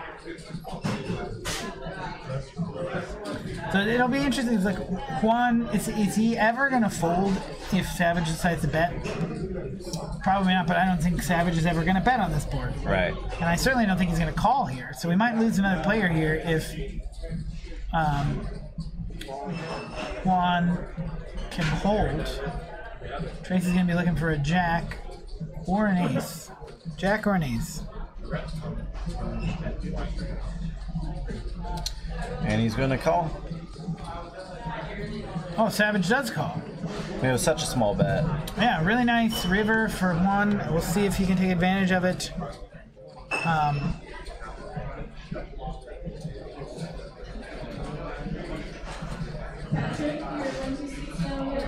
He bet 20,000 again? Yep. Into 400K? All right. Well, I mean, I guess he's thinking of it in terms of the side pot, but he's going to win the main pot as well, and Tracy's going to be eliminated to 7th place. Yep. Well, and good run to Tracy. Yeah, 1,100. Yeah. Not a bad shot for $300 buy-in. So $300. Anytime you make it, a nice deep run, you got to avoid a ton of landmines. Yeah, 7th place in a 141 person tournament. Good. And she doesn't really get a whole lot to play with, coming in as a marginally short stack. So or tons of chips. It looks like we're on break right now. Yep. So now Chris is going to do his very own Eddie Murphy impression. I'm just kidding. Unless you have an Eddie Murphy I guess I'll just impression. run away. I don't know. But, was it a Preacher Man or something when he was in it? And he's like, keep it together, keep it together. Oh, so we were talking about this. I wanted to go back to this Spring Classic. Or Spring. I keep wanting to call it the Fall Classic, like the World Series or something like that. So that's going to be a tournament series at Stones, the 13th through the 22nd. Tons of tournaments. You got a $450 main event with $150K buy-in, 3 starting flights, and interesting thing, unlike the Quantum, you have to make day 2 of that tournament. You can't just buy into day 2. Which is pretty standard for a lot of multi-flight tournaments. But there's also going to be a Mix Max tournament, an Assassin's Bounty, a chip amplifier, basically Stone's greatest hits. Win the button, chip amplifier, Assassin's Bounty, classic Mix Max, and a ton of satellites for that $450 main event. But the real gem is that all these guys are going to be here. Yes. Lex Veldhouse, Jason Somerville, Andrew Nemi, Kevin Martin. Let's see. So for that week, I pulled this out on purpose. That Saturday, the 14th, the Chip Amplifier final table. Kevin Martin's going to be in the booth. The booth. He's also going to be in the booth for the Assassin's Bounty final table, which is the following day. Then you got Andrew Nemi for 4 or 5 days. But I imagine Andrew's going to be playing some of these games. Probably. But I also imagine he's going to be in the booth for some of this. Well, I know we'll have the Vloggers game, during that week, so that'll be I think he'll play that one. Yeah. And then Somerville and Lex Veldhouse, Jason Somerville, Lex Veldhouse will be in the booth together on stream for the first time in the history of streaming. Right. At least I'm almost positive that is what that is. So that's pretty good. And pretty exciting. A real cool event that Stones has coming up is 24-hour give back. So February 28th from 6 a.m. till March 1st at 6 a.m. Every single person that comes through the door, Stones will donate $100 to the Weave Foundation. And to find out more about the Weave, go to weaveinc.org. Weave is actually an acronym. I watched the little video that was on Facebook today. It's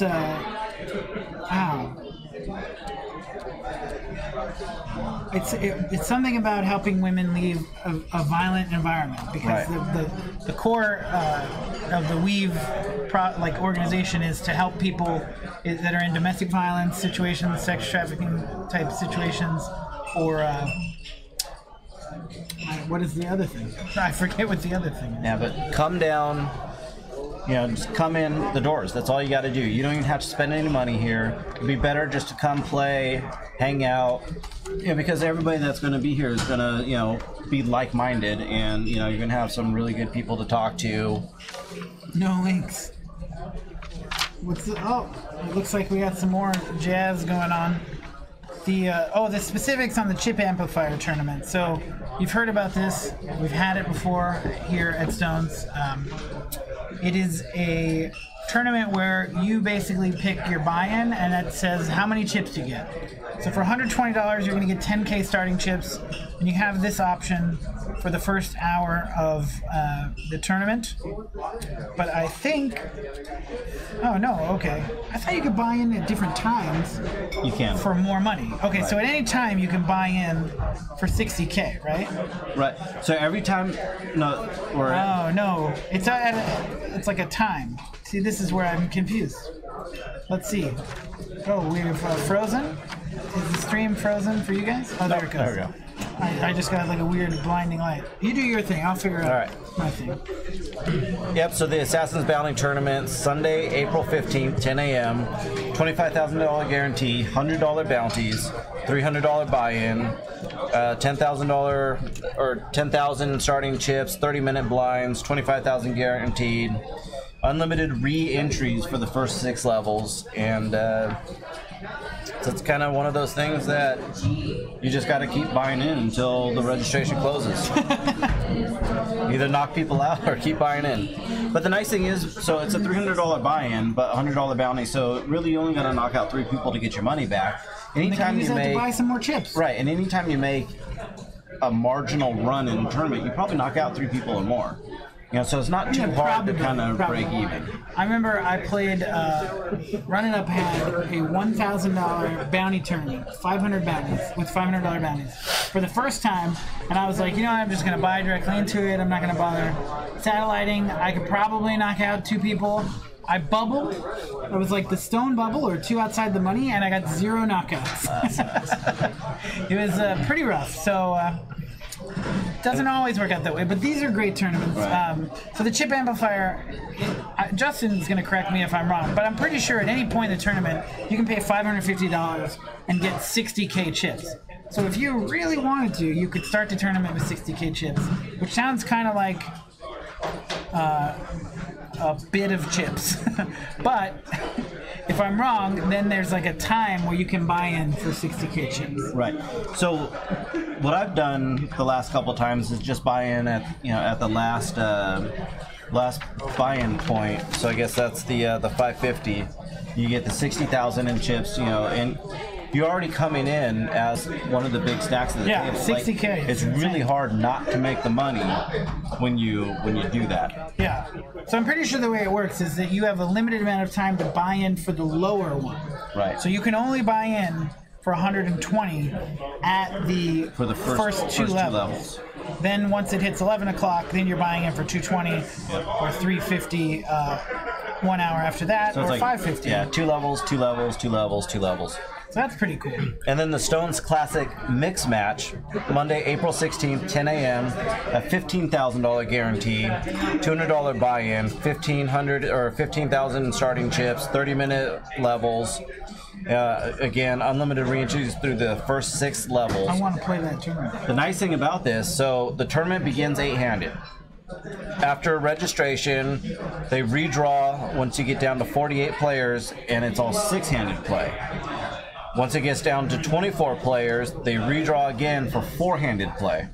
Then once the final 8 players, they all do heads up, playing hand for hand with 2-minute runoffs for the clocks until they get down to the final 2 players, in which they just play heads up which is cool because it gives people an extended amount of time to be able to play heads up. Like, I love heads up. You never get to play it. I feel like that as the players, let's see, final 8 players. So 4 heads up matches playing hand for hand. I mean, cool. I think what the reason, so like normally that I want to say, I don't think that Mix Max tournaments do that because they pay all of that tier the same. Like if you bust in that spot, you get paid the same. Sounds like you actually get a higher place if your heads-up match takes a little bit longer.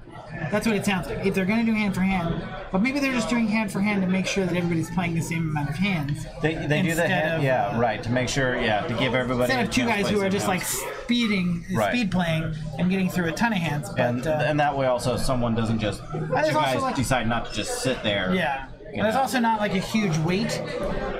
I mean, you have to win your heads-up match to move on. So, yeah, it'd be interesting to see because I know, like during the series and other times, you win your heads-up match, you actually like wait for the next person. Right. So you're free for however long, but then hand for hand eliminates the idea that you might lose that person and they'll just be gone because maybe they forgot or I don't know. Who knows? But yeah, so it's going to be pretty awesome. Mix Max tournament. Tons of stuff coming up at Stones. That's all going to kick off. I believe April 15th is day 1 of all of this incredible stuff. But let me see. Yep. And we do have a question in the chat from Jason Chang, wondering if Stones does a bigger buy-in tournament, like a $1,000 tournament. Well, the last Friday of every month, we have $1,000 sit and go that we do stream. So they do have that. And right now, they're just kind of building up interest in those kind of tournaments. It takes a little bit to kind of find the right players that are going to be able to do that often enough and kind of find out, just how feasible it is. But we definitely do have the $1,000 sit and go tournament, single table sit and go tournament.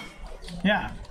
So we are coming back from the break here with 6 players. No, 5 players. No, 6. Yeah, 2 empty stacks. 6 players. And the next place is guaranteed 1,491. So we've got 6 players left. We're coming in to 10-20K blinds with a 3K ante. And I don't know exactly how many tables will be for the Quantum. I imagine between all the flights, you're going to get a huge prize pool for that. 100K guarantee. It's probably going to break that easily with 9 flights. Plus the fact that you're paying out every time you bag. So if you manage to bag, if you're really great at day 1s, then play a bunch of day 1s. Yep.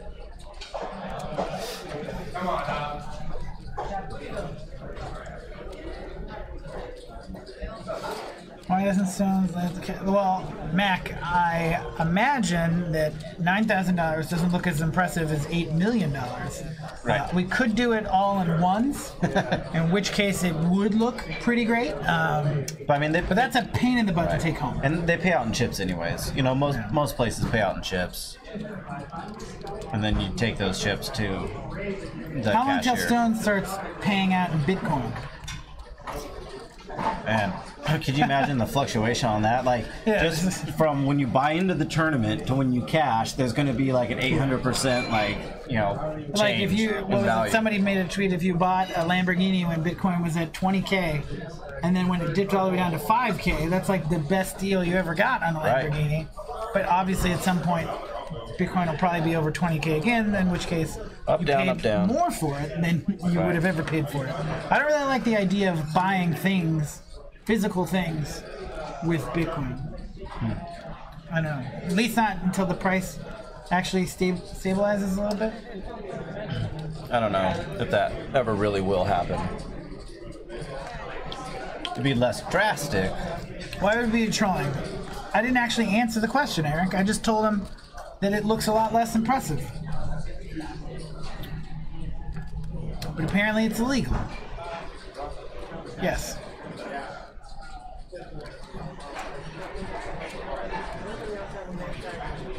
But not in ones, Eric. Not in ones. $9,000 looks pretty effing amazing. Yep. All in ones. Let's do that. I owed my buddy like $200 for something. I don't remember what it was, but I paid him all in ones. Oh, nice. And just go ahead and give him the here's your money treatment. And it was up to him to now put it together and count it out. That's awesome. Juan raises from the small blind, takes Vincent's big blind. I like how Vincent paid his big blind with all ones. Yes. So there we go, just like we were talking about. And he's like, here, Yeah. take this huge stack of ones. These are chips I don't care about. Your nose open for cash only actions. Very hard to go back to grinding on MTTs. Huh? I'm pretty sure everyone I turn. Every time. This is the first time I think I ever mentioned Bitcoin on the stream. We definitely didn't talk about it Friday. But I get it. It's I pretty haven't. pretty common occurrence for sure. I definitely do, I prefer cash for sure over tournaments. But All right. I can't turn $300 into like $9,000 very often. True. In a cash game. So that's the thing is like cash games have a lot less variance. You're gonna win much more often, probably more in the long run. But when you're talking about like that one time just running pure, Yeah, that's true. It's amazing. You can't It's beat quite it. interesting. Yeah. There's a guy won 2 WPTs this year. Said that was the first 2 tournaments he ever played. Said for like a long time, several years, he was grinding 510 at the Commerce, like for a living, and then played 2 WPTs and won them both. Wow, that's a good time to Yeah. to pick to start playing some tournaments. Chris is gonna take a shot, little shot, 50K into 100, or half pot. Savage is never gonna fold to 1 bet, so we'll see what happens on the turn. Another club could make things interesting. Give Chris a reason to potentially bluff, but if you're Savage and Chris looks at his hand that way, do you think he has a club? Well, I think he's checking for like 1 high club. Like I think if he made the flush, he probably doesn't need to check. Right, so he'd be checking to see like 1 high club. Right, he knows he has like a big black card. So check behind by Chris on the turn. Probably gonna get a bet here from Savage, and Chris is just gonna fold. Unless he thinks he can bluff Savage, which I doubt. Favorite run up tournament story. Turning with 40,000 in WPT lucky chances. That was his whole bankroll. 2 weeks later, he bought it at LAPC for 10K and won it. Yeah, I mean that's pretty awesome. I think it's like one of the interesting things about poker is that like all of these names that we know were just like randoms in a card room at some point. You know what I mean? So and they were just had success at the right time. You know, it's when the TVs were all shining bright and. Sure. I mean, even if the TV's not there and you start taking down some, in terms of your ability to play, if you start winning some of these tournaments at Stones, some of the bigger tournaments at Stones that pay like $50K to first, that's going to put a nice little, buff into your wallet. So.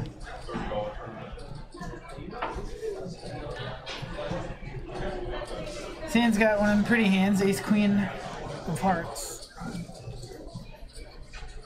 Yeah, and then Antonio won like $25 million in the one drop though.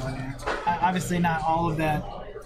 I doubt all of that went to him. But this year, we're gonna have another person make an insane amount of money with that $1 million tournament at the World Series. I remember watching like high stakes poker, right? And, so it's like I was like, this is kind of cool. It's like one of the first like actual cash games I remember seeing televised.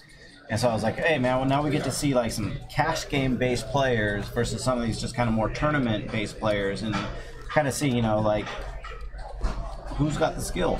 And I remember first time seeing Antonio and this Esfandiari playing, and I was really surprised. I was like, man, this guy's actually really good. I was kind of, surprised. I just thought maybe he just got lucky in a tournament or two, but, he definitely has some skill.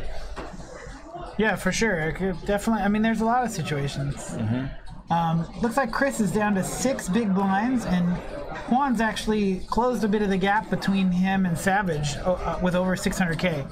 So we got 4 stacks over 500K, and then Chris is the shorty with 6 bigs, sitting in a small blind, and it doesn't matter what he has. He's going to be in a really tough spot. With Savage holding queens on the button. Right. I was going to say, for him, he needs to look down like 8 deuce or something right now. Yeah, whatever he did, he probably folded. I mean, he's going to need to see like the best hand to choose. Like even when you get down to 5 bigs, like you're shoving certain hands, but you're also like, if you're 3-betting, if your shove is a 3-bet, then you're up against such a stronger hand than you normally would be, I think. Let's see. Jake can definitely repeat "it's hard to flop a pair" over and over again all night. And talk about how... yes, doctor. Yeah, bad poker people are, or something like that. See you, Pat. Bye-bye, Justin. All right, so Vincent's the other shorter stack with 16 bigs, but Chris is the one that's in dire straits currently. The rest of them are pretty even out, or even-ish out. We don't have a massive chip lead. Yeah, I feel we're going to, might have a quick knockout coming, unless Chris is able to double, triple up. But then I feel like we're going to get into just a period of just a grinding kind of middle stage of this tournament here. Yes, for sure. Like once the chips even out a little bit, you lose those first short stacks, depending on where those chips get divided. I think we're going to have a lot of raise fold kind of situations. Sure, yeah. And then you get into that spot where people are shoving 15-ish big blinds, which means that you're calling a lot bigger chunk of your stack, which means you need a better hand. And then with 30-minute blinds, like it allows you to kind of sit in this medium stack area for a while. It's for 40 probably minutes a couple. Now, is that right? Is it 40 minutes? It might be 40 minutes. I don't know if that's a no. It's 40 minutes. It's 40 minutes. Oh yeah, the normal tournament on Saturdays is 30 minutes levels. This one's 40 minutes throughout. Is it 40 throughout? I'm pretty sure. I think we'll probably see a correction from Stones Live Poker if that's not the case, but I think it is 40 minutes through. I think that's part of the reason why it's such a really nice tournament to play in. I thought Jimmy was wanting to give me energy in a double up. Yeah, it had to be in 40 because we're at 29 now. Right. So. I'm not 100% sure about the entire thing, but I think the whole thing is. So Chris, up to 8 bigs.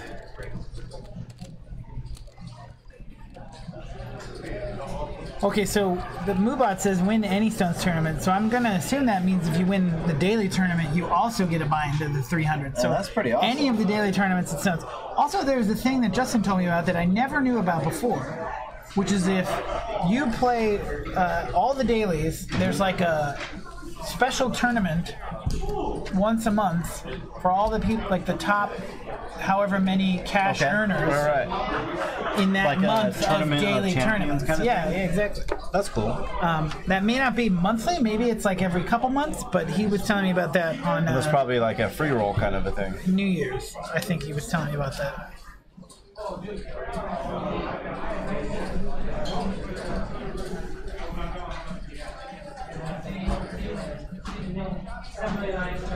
All right, so Vincent's going to raise or call. He's calling 50,000.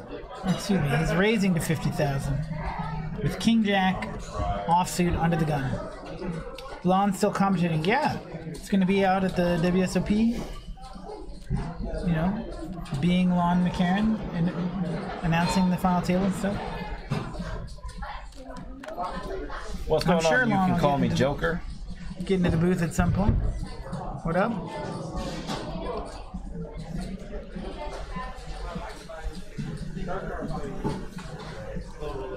Juan loves to defend the big blind.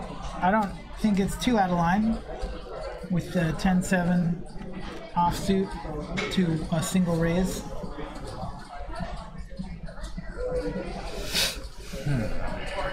There's like a min, just a little bit more than a min raise, so that's not too bad.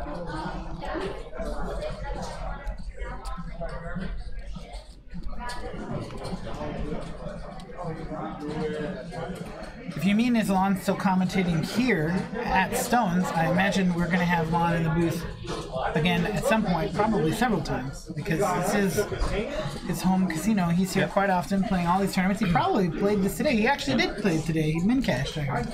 I know he played the knockout tournament, you know, or the win the button tournament, bounty tournament, and he cashed that.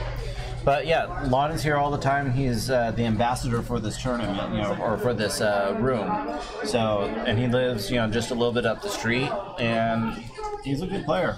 Good player, really nice guy, very approachable, you know, very gracious to anybody coming up and talking to him, even in the middle of hands. So, you know, you should wait until he's done with the hand, but always come up and say hi to him. Just general etiquette, I think that a lot of poker players, I think most people have that. Maybe they do it accidentally. Savage 10s under the gun. Quick, somebody should go talk to him in the middle of this hand. Although it was 30 minutes ago, you can't really do it unless you can go back in time.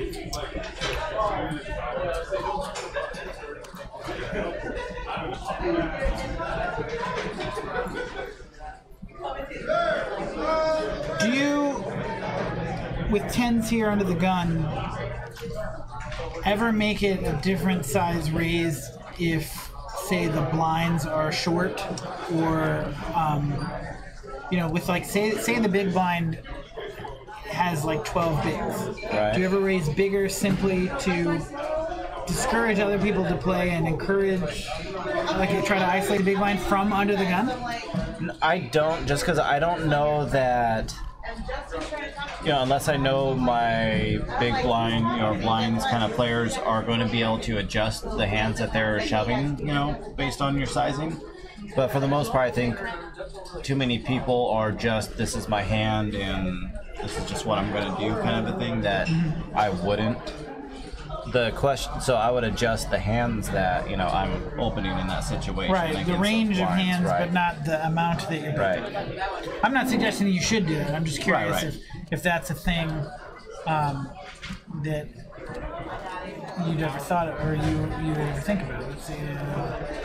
Think about doing. Obviously, Now, you've thought about it. If I thought someone was really squeeze happy, you know, with what they perceive as weakness, then, you know, I might like limp like a really big hand or, you know, something like that. Okay, right. Like if somebody's to make anxious them to go, 3-bet oh, well, shove he always raises, you know, like, or whatever it is, you know, so that way I could kind of hope to induce them to get their stack in when they might fold to like kind of a standard raise.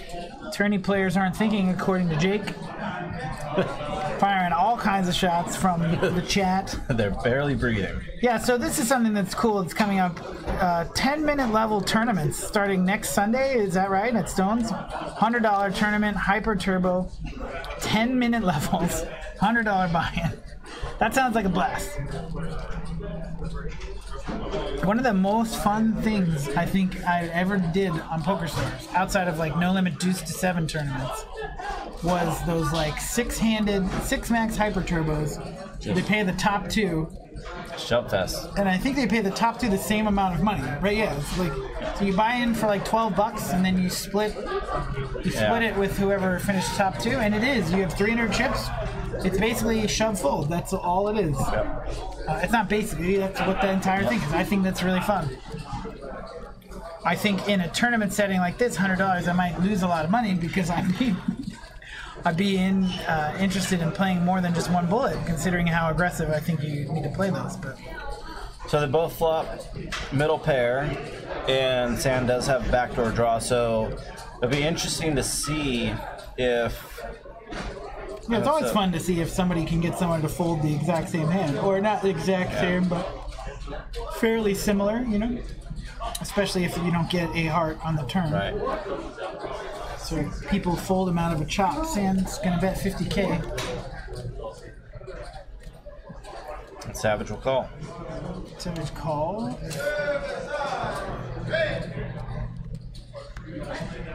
Okay, so...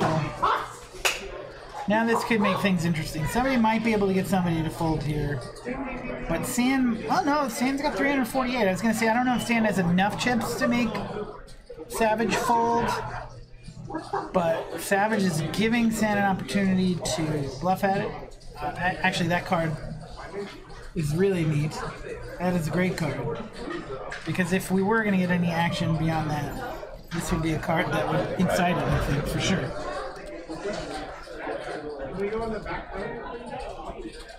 And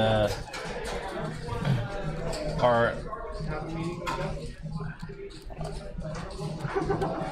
100K into 250, so a little bit less than half the pot. 100K, Sand's got 348 behind.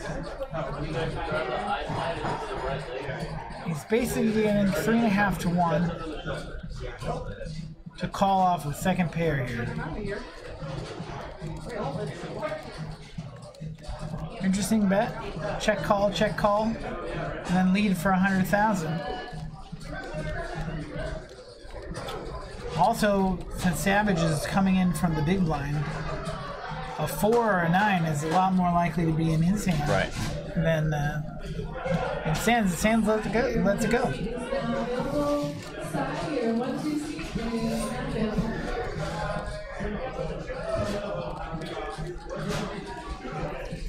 Such a funny experience after watching like so many final tables for my job.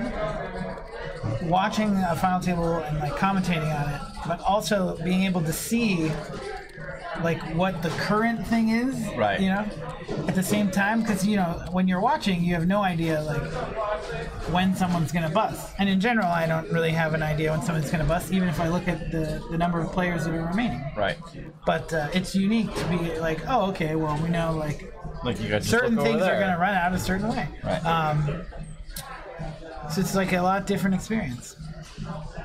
I would say I prefer not knowing. This is like one of those things, like if you knew everything that would happen, like I was going to say, like if you knew the day you were going to die, like would you want to know or would you not want to know? I think I'd rather not know because like this is a little annoying sometimes. It's kind of tilting. It's funny. I suppose that in a much more important situation, I'd probably want to know because why not? Right. I mean, yeah, you have a chance to get your affairs in order, maybe yeah, for rob sure. a couple banks. I don't know. Oh, for sure. Yeah. There was a guy who played the MSPT, which is like a mid-states, like a 1K tournament circuit that runs through like a lot of the Midwest. He had been in jail before as a bank robber. He's older now, but he was a bank robber. He made the final table of this MSPT tournament. He's a pretty funny dude, but also a bank robber. Yeah. So, well, pay your time. exciting. Hopefully you learn. It's always nice when the window card brings your set. Exactly. I don't think he's going to really get too much play here. Vincent might be the kind of person that fires a little bit, but Vincent's been on the tighter side, so... And this is a decent turn Nice card turn. for Vincent. You know, that should get some action going between these two. So a 9 or a club is going to give him the best hand, assuming it doesn't pair the board. 70,000. Club that doesn't pair the board is going to give him the best hand. Oh, 95,000. That's 95,000. Vincent might call with a flush draw. I don't know. Oh, there he goes. He's calling. Popped it. There we go. Or he doesn't pop it. He calls it. Chris Stevens, do you guys feel like commentating has changed your play I was going significantly to in tackle general? that afterwards.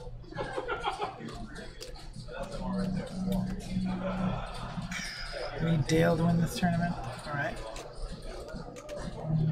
Now, Would have been interesting to see what would happen if a queen rolls off. You know, does Vincent now think because he, you know, river top pair that he, you know, is good, but right. since he kind of bricked out on everything, it's just Oh, Savage shoves, and I don't think he's never going to get called, obviously. Yeah. But yeah. So you're reading Chris Stevens asking, and do we feel that commentating has changed our play specifically in general, or at least players specifically? What about you? I think in some sense, if I like talk myself through a hand the same way I would if I was commentating it, I think I would at least think about things a little bit differently.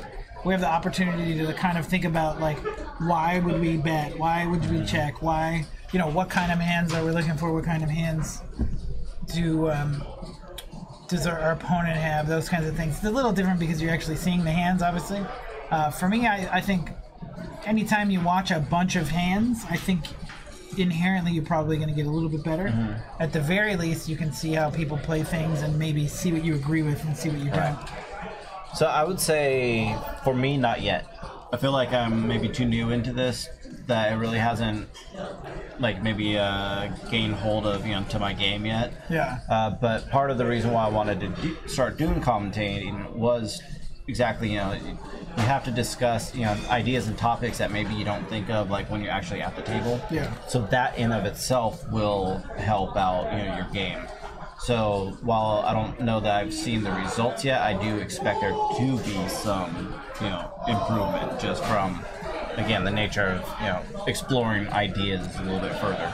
Yeah, what's funny about this is I actually don't remember specific hands from streams in any way near the same way I remember watching hands, like, for work, right? It's like, because I'm usually writing it down. Right. These hands don't really, like, stick out all the time. Like, I couldn't tell you, like, a big hand that I did commentary on that I remember. I can almost barely remember the hands from tonight. Like, right. And so I wonder if that's just because my mind's in a different place, right? Like, where I'm not really paying attention.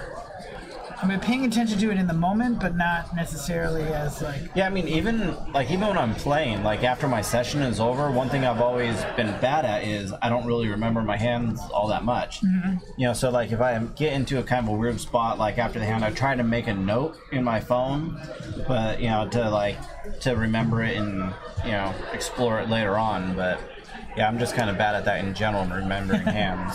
No, Torture You, can you get a comp tourney entry with enough play? I don't know that you can get, like, an entry with enough play. Stones does have a customer appreciation tournament, or has had and probably will again in the future, where you can earn your buy-in, for a $300 worth of a buy-in for the tournament from enough hours in play. But you can earn your buy-in via the what's it? If you win any tournament at Stones, you win a buy-in. Oh wow, is Kevin Martin hosting us now? So looks like we're getting the Kevin Martin boost. Awesome. Thank you, Kevin Martin.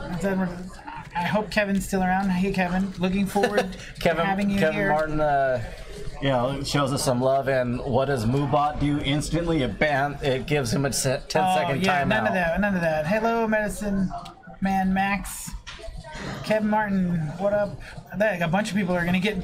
This is typically what happens. They pop in. All right, so real quick, we've been talking about this. Speaking of Kevin Martin, perfect timing. Stone's $250,000 Spring Classic, $250,000 in guarantees. Kevin Martin is going to be here along with Jason Somerville, Andrew Nemi, Lex Veldhouse. I'm pretty sure I looked at the schedule, and Kevin Martin and I are in the booth at one time. So awesome. Obviously, a streaming legend and Kevin Martin. Yes. So I mean, pretty excited about that. He's excited about it. He probably has Kevin it actually texted circled me. on his calendar with your picture on the date. So it's so like this typically what happens is when we might want to turn Moobot off when something like that happens, because if we get 1,000 people from somebody's channel, they typically just spam to let us know they're here. Since they can't sub, right? They can follow though, and we don't have the notification when they follow. But yeah, for sure, it looks like Savage's got Queen Jack suited. Yeah, and it's no secret. Me and Moobot are not friends. Oh, dude, Moobot is a little bit of a grump, a curmudgeon, if you will. What's up to all you guys and Kevin Martin? I see the Kevin Martin emotes in there. Hello. Yeah, so we got 6 players left for you guys who are just tuning in, and Chris Moneymaker's one of them. He's kind of the short stack. Vincent's gonna flop trips here against the big stack Savage. Savage has got probably his name from his savage beard and long braid, much in the vein of the Khal Drogo lookalike, or maybe Khal Drogo looks like Savage. I think he's probably the inspiration. Moobot is a buzzkill. There you go. You guys have at it, but be nice, because Moobot remembers. Moobot never forgets. It's true. I have a hard time sleeping because I hear moos outside my window. Vincent's trying to figure out his bet here. What does he want to bet here with trips? I kind of am interested at the lead here with trips. Maybe Savage would think like he would never really do it, but Savage doesn't really have a great hand to continue. So, what's up? Final table. That's right. 6 players left, and we're at 10 20K blinds with a 3K ante. Right now, Vincent, who has 216K total, is betting into the big stack of Savage, who has almost 1 million. And Jake has a good point there. So he does call the bet and hits an ace on the turn, which does not improve him, but gives him some gut shot outs. Yeah, everybody, welcome to the stream, and definitely take a moment just to go ahead and hit the follow. Yeah, the like that's and true. Follow. We're on YouTube as well, but yeah, thanks. Behave. That's funny. Wow. So all in on the river. I like the check behind by Vincent. Oh, and actually, it wasn't a check behind, right? Because Vincent's acting first. So. And I don't hate it. I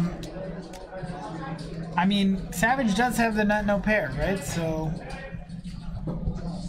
it wouldn't be like impossible for him to have the best hand for sure. Especially, I think the only reason he's even thinking about it is Vincent led the flop. Right. And if Vincent had a weird pair, like somewhere like a different pair, even a 5. Well, Vincent checked the flop, Savage bet, but Vincent called the flop. Yeah, and then they both checked the turn. Okay. See, I had them spun around. That's my bad. For some reason, I had them in opposite positions in my head. Vincent didn't like that card. Yeah, that's right. Thank you, Jake. Check called. If that's the case, I don't necessarily think that this is too hard for Savage to get away from. maybe there's a part of him that has a big stack and knows that, hey, what is it? He's only got 126 left. You're getting roughly about 5 to 1. So you only have to be right 1 out of 5 times. I think, given that, maybe that's the case. But I just don't see Vincent putting his tournament life on the line with worse than this. I think if Vincent had been counterfeited, right, with a 5 or some other lower pair, that I don't think he would have shoved. I think he would have checked and just given it. But maybe that's just me assuming a lot about what I think Vincent would do. So yeah, I think and that's what I was kind of thinking is just he doesn't really seem the type of player that's just gonna, just bluff his whole stack. So to all the Kev Martin people who are sticking around, we have Kevin coming to Stones during April, so he'll be here streaming. Let's see. I'm sure that he is maybe not. Well, I'm sure he's keeping. Let's see. April 13th, 14th, 15th, and then that whole week. So Kevin's going to be around for that weekend, kicking off the Spring Classic, doing some final table commentary. I'm sure he's going to be playing some catch here at Stones.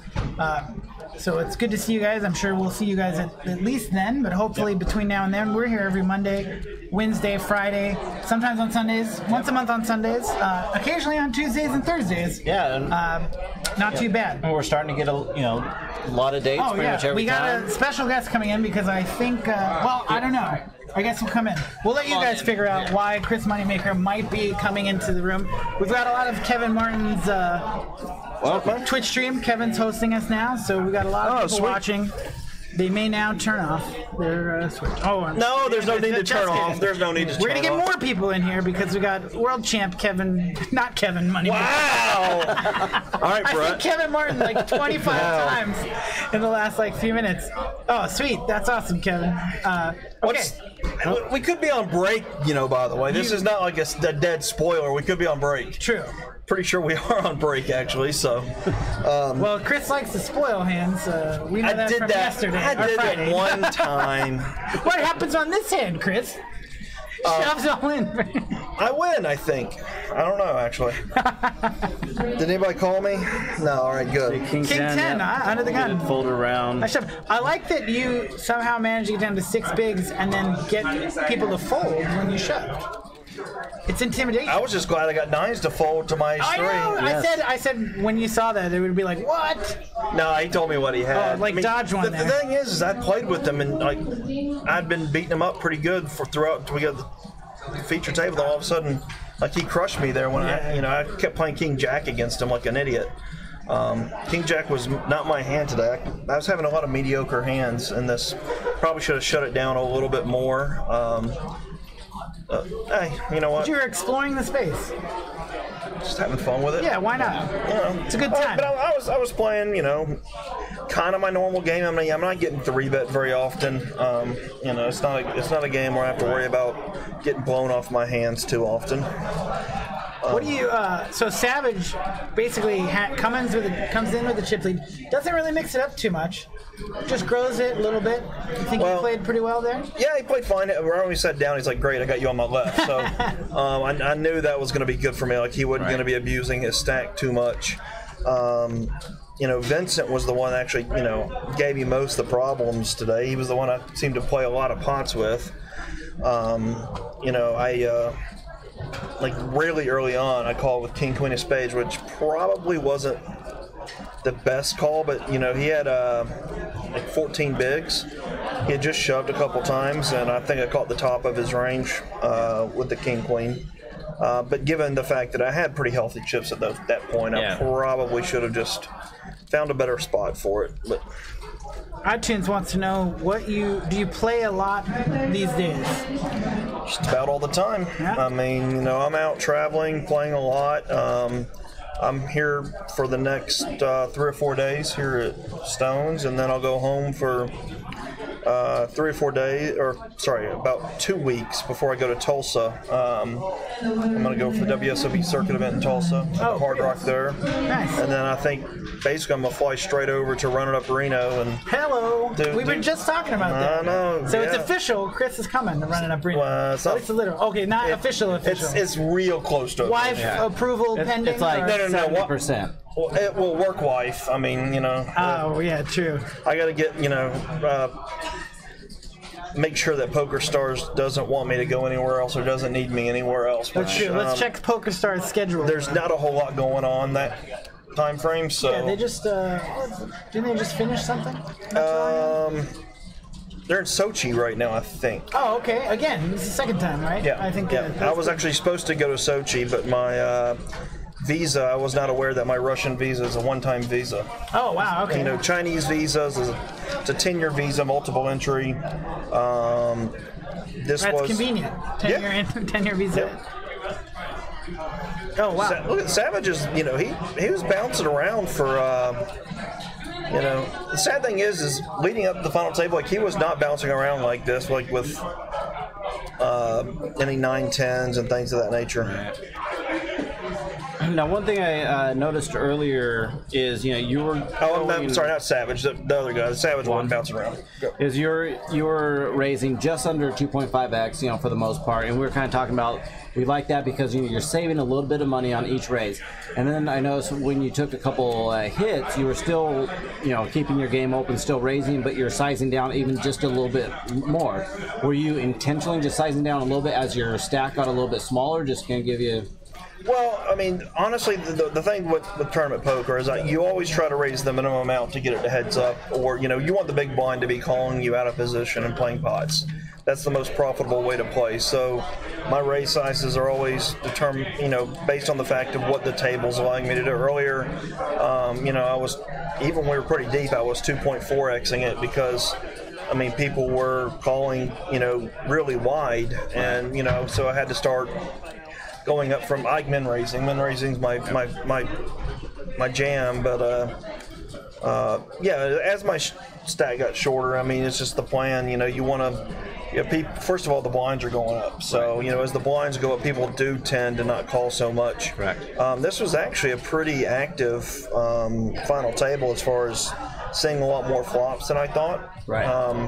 You know, I guess I knew they were going to be 3-betting a whole lot, but as shallow as they were, it seems like we saw quite a bit of flops. Right. Which was good for the stream, and which I have to get back out there in a minute. So, you know, just gonna stick with you for another. I got like 4 or 5 more minutes. Nice. Yeah, and it's just definitely one thing, you know, like you're saying, I like to do, especially when you get into that kind of middle, late stage of the tournament, is the min raise is just huge, because any shown aggression is just going to, you know, take down the pot so often that, you know, I feel like you're burning money if you're raising even 2.5x at that point, if you can get away with just a min raise. Yeah. You know, so well, yeah. I mean, you'll see at the table, I mean, here watching this, I mean, some of them are still 3xing on the final table. Yeah, and they're like 4xing in some spots, 5xing. Sometimes there is some of that. And yeah, I mean, that is kind of burning money. Because, well, first of all, it makes it to where your range has to be so polarized. You can't really do it with weak holdings. You know, I can min raise it in 2.2 with, yeah, especially if I'm deep stack pretty wide. The one thing I will say is Juan over here, I picked up something on him where I 3-bet him with Queen Jack earlier. Every time he was min raising, he was super light. So it didn't really matter what I had. I was going to 3-bet. Every time he min raised, I 3-bet him just about this whole tournament. Picked up a lot of chips that way. He was making it bigger almost all the time. Right, with a real hand. Yep. Oh, here are pocket 10s. Yep, pocket 10s. Huge hand. Blind versus blind, yeah. I guess this is why I'm in the booth, though. Oh, no. So I'm going to get in, so 10s you got a versus king standard queen. flip. I think pretty standard move by both here with 9 big blind shove from the small blind. I didn't even shove. I just raised. Oh, yeah? And he put you in, and you're like, yes, exactly what I wanted. And you flop a set. Very nice. Yeah, starts off really good here.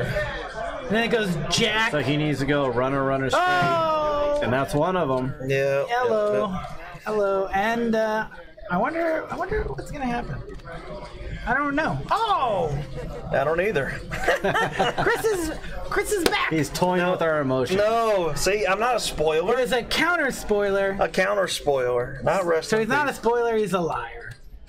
I try to be a poker player. Someone asked earlier in the chat, where's the Stag's Leap bottle of Stag's Leap in the straw? Tomorrow. Okay, yeah. Yeah, we've got the 1-2 food game or whatever. Oh, that's the day, yeah. So tune in tomorrow. That's right. I think we mentioned it once, but we didn't mention it again. Tomorrow night, Chris is back playing 1-2. I'm going to play some, and I'm going to be in the booth some both. Nice. And there will be wine being There will be wine. There will be That's wine. my favorite, Daniel Day-Lewis film. What? There will be wine. Yeah, there will be wine. Did you see that? I see blood. that. So also a lot of people from the chat, Jimmy Buffett says Farha should have won. Yeah, Jimmy Buffett always trying to needle. He is. I was going to say, non-stop trolling from Jimmy Buffett. Okay, the food game is a 1-3 game, not a 1-2 game. Sorry. So you're going to have to drink less wine, tighten it up a little bit. Because the line just went up by 50%. That's right. Yep. The money gets real. That's exactly what's going to happen. Yeah, if you guys are hanging out, feel free to follow YouTube, Absolutely. Twitch, subscribe. If you're here from Kevin Martin's channel, you know how that follow button works. Hit it up. Yep. We're here Monday, Wednesday, Friday. And you get the notification when we go live. Bam. Yep. Notification when we go live. Kevin Martin's going to be here soon. Yes, Yeah, exactly. he's We coming in. have He's the got the host 13th, going on. 14th, 15th. Kevin Martin's going to be in Stones, in this booth, in this very chair. Probably that chair because I like to sit on this side, but I'll let Kevin pick. Jason will be in one of these chairs too. Jason Somerville is going to be here. Lex Andrew Veldhouse. Nemi, Lex Veldhouse. I mean, y'all got. They're going to follow in the footsteps of greatness. Chris Moneymaker, leading the way. Oh, I thought you were going to say you. No. Of course not. He said that earlier. Wow, you wanted to say me, though. What a compliment. Well, I know you, so I just assumed that's where it was coming from. And you Sorry. clawed We've your way actually lost- back, which is nice. What's Lots that? a I little said you bit. clawed your way back, so now it's nice to actually have a little bit of breathing room. Yeah, it is nice. I have just a touch of breathing room, and for a second. Just a touch. And San wants some breathing room, too. For a second. So he bombs it with ace queen. Oh, just passing some chips back and forth. I Why mean, not? you know, it's a button raise, and he's got 5 bigs. So. Yeah, for sure. This is never not Just- getting in the middle there. I don't know. Someone folded 9s in the same spot. Oh, and what a flop for Chris. Oh yeah, run good by the way, guys. Run. Just so you know. Run. We can say that to anybody at a final table. Let's see. Oh, is it going to be the King of Hearts? Oh, no. Look at all the outs that I have. So many. Well, you got medium level outs. I think you can hit this. And you don't. No, I brick. And you give him the double up. You've got 5 bigs. Back and forth. Yep, I'm crippled. Roller coaster. He said, give me some skin. No, he said, feel how much I'm sweating. He was sweating his ass off. That was a sweat. That flop is Yeah. is a No, he heck would of give a him some sweat. skin. I would have really give him skin because, like, you touch me, I'm all sweaty. I'm like, He was like, I'm like, I don't want to, down low, but- too slow. He's I trying- don't, yeah, if it was give me the skin, it would be fine. But it was, touch my sweaty palm. Like, just real fast, man. That's funny. Yeah, so coming up, Especially after I double you up. Yeah.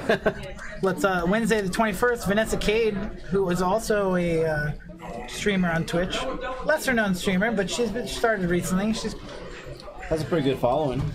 she's gonna be in the house playing Veronica and Friends, which we all know is one of Chris's favorite games at Stones because You played in the there's Veronica wine.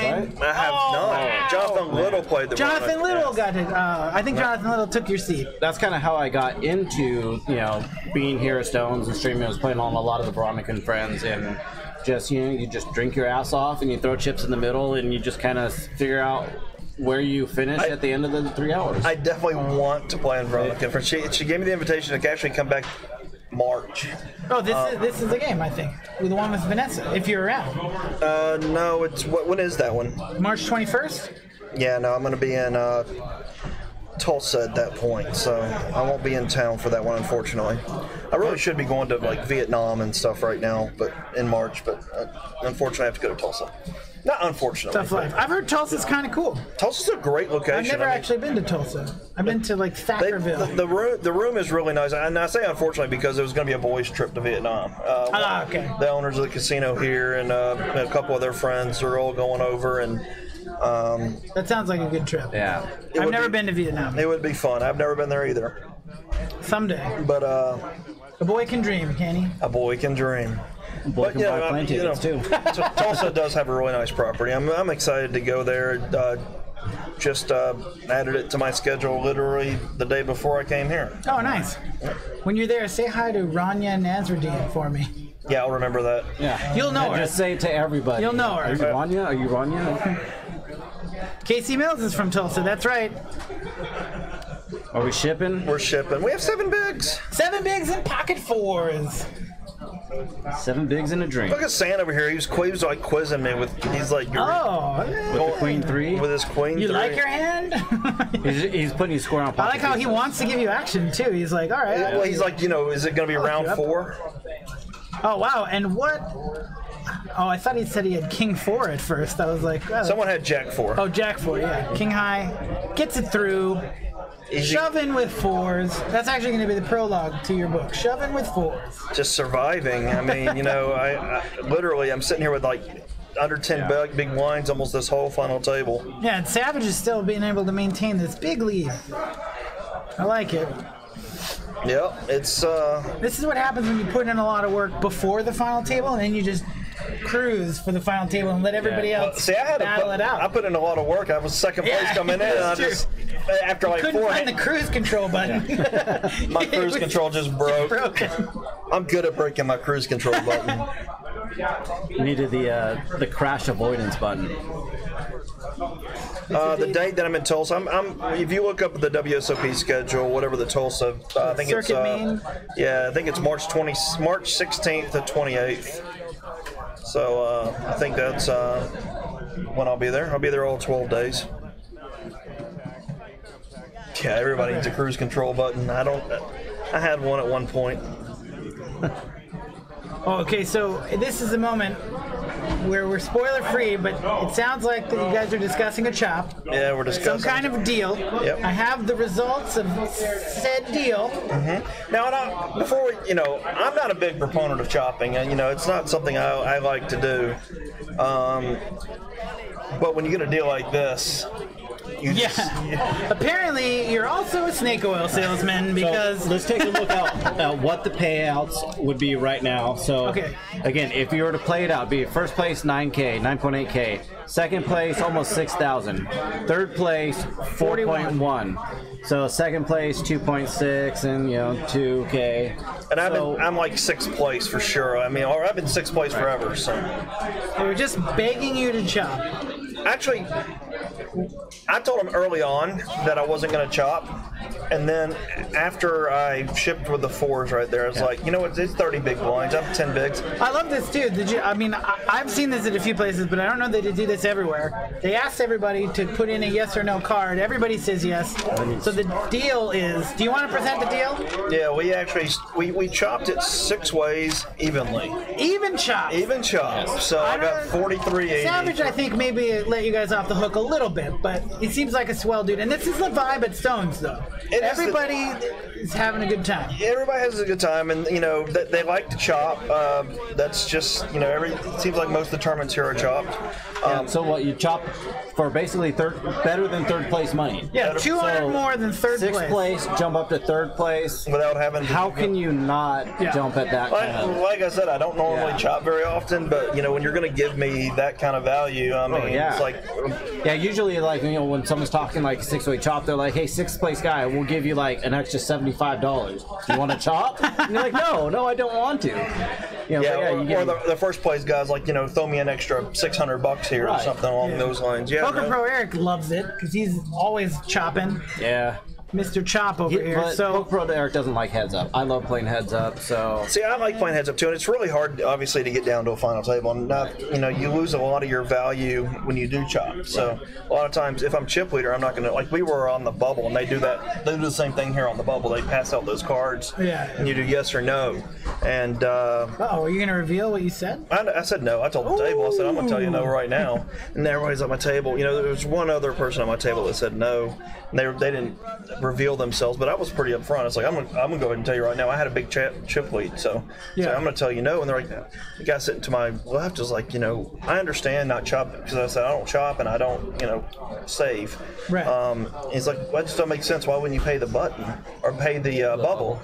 And I said, well, first of all, when I'm a big chip leader, it really hampers my ability to put pressure on everybody. Because they're sweating the bubble. Yeah, they're sweating the bubble. So, when I take away that pressure of the bubble, then I can't raise as much as I want. On the bubble, that's when you build a big, you pick up 100,000 in chips, effortlessly. Right, and then also as a chip leader going into like a final, especially into a final tables type situation, you're not planning to lose your chip lead. You're planning on running and winning. So where does everybody agree to take that bounty, that bubble money out of? It's usually first place. So it's an extra, reason. It's like somebody bubbles too, right? So if you pay the bubble, that means the guy that just busted bubbled. Why didn't you pay him? Right. I think in a tournament, this isn't a huge tournament. It's not a small tournament either. I think in general, I don't really like paying the bubble. It takes up a lot of time, but well, they did it to speed the game up because right. Nobody they likes pay the bubble, they just sure. continue playing. They don't do the hand for hand. So, anyways, I always say no when now if I'm medium or short stack, we're paying the bubble. Yep, I say yes. All right, at least you're consistent. Yeah, well, just like that. I mean, honestly, we were on the table and I was the short stack, and I was like, "So y'all want to look at chop values?" I said it under my breath, kind of, and like hoping it picks up. Yeah, and immediately they all are like, "Yeah, let's talk chop." I'm like, "Oh wow, this went a lot better than I thought it was going to go." This is just like chop. I didn't say another. Honestly, I didn't say another word. Justin came back and told us the chop value. I'm like, that looks really good. That's everybody getting second place money. Everybody's real quick to talk about it, and no one's saying, "Hey, I want a little extra." And there's like, it was done deal. Like everybody agreed, like real super quick. fast. Yeah, I was like, well, that's one interesting thing that somebody said. You brought it up also is, hey, like Savage, maybe you took less money, but you don't have to fill out a tax form. You just get the money. You're underneath that threshold that makes you have to fill out some forms. So yeah, the thing is, you get second place here, you're going to get the California tax. You're going to get several tax forms. And so. I think, did they take the taxes out right away in California? I honestly don't know. I forget. I think you just have to report it at the end of the year. Yeah. But I mean, that's always plays into the chops, like a little bit. It does a little bit. I mean, for me, I'm gonna have to report it anyways. Just I'm pretty scrutinized. I've been audited once, and it's not fun. So it doesn't affect straight up. Yeah, it doesn't affect me as much, but I mean, I could definitely see,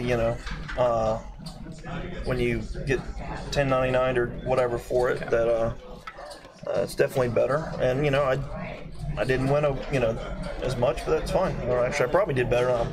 If we played now you're just free rolling the cash game. You're almost certainly going to go play now. Are you on the list?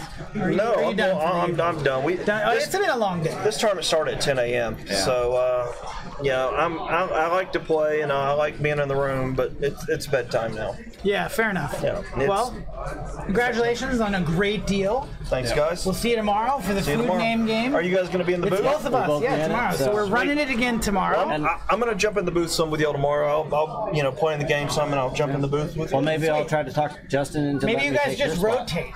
He'll play. Justin won't be here. I don't know if Chris. It's Anna. Is it Anna?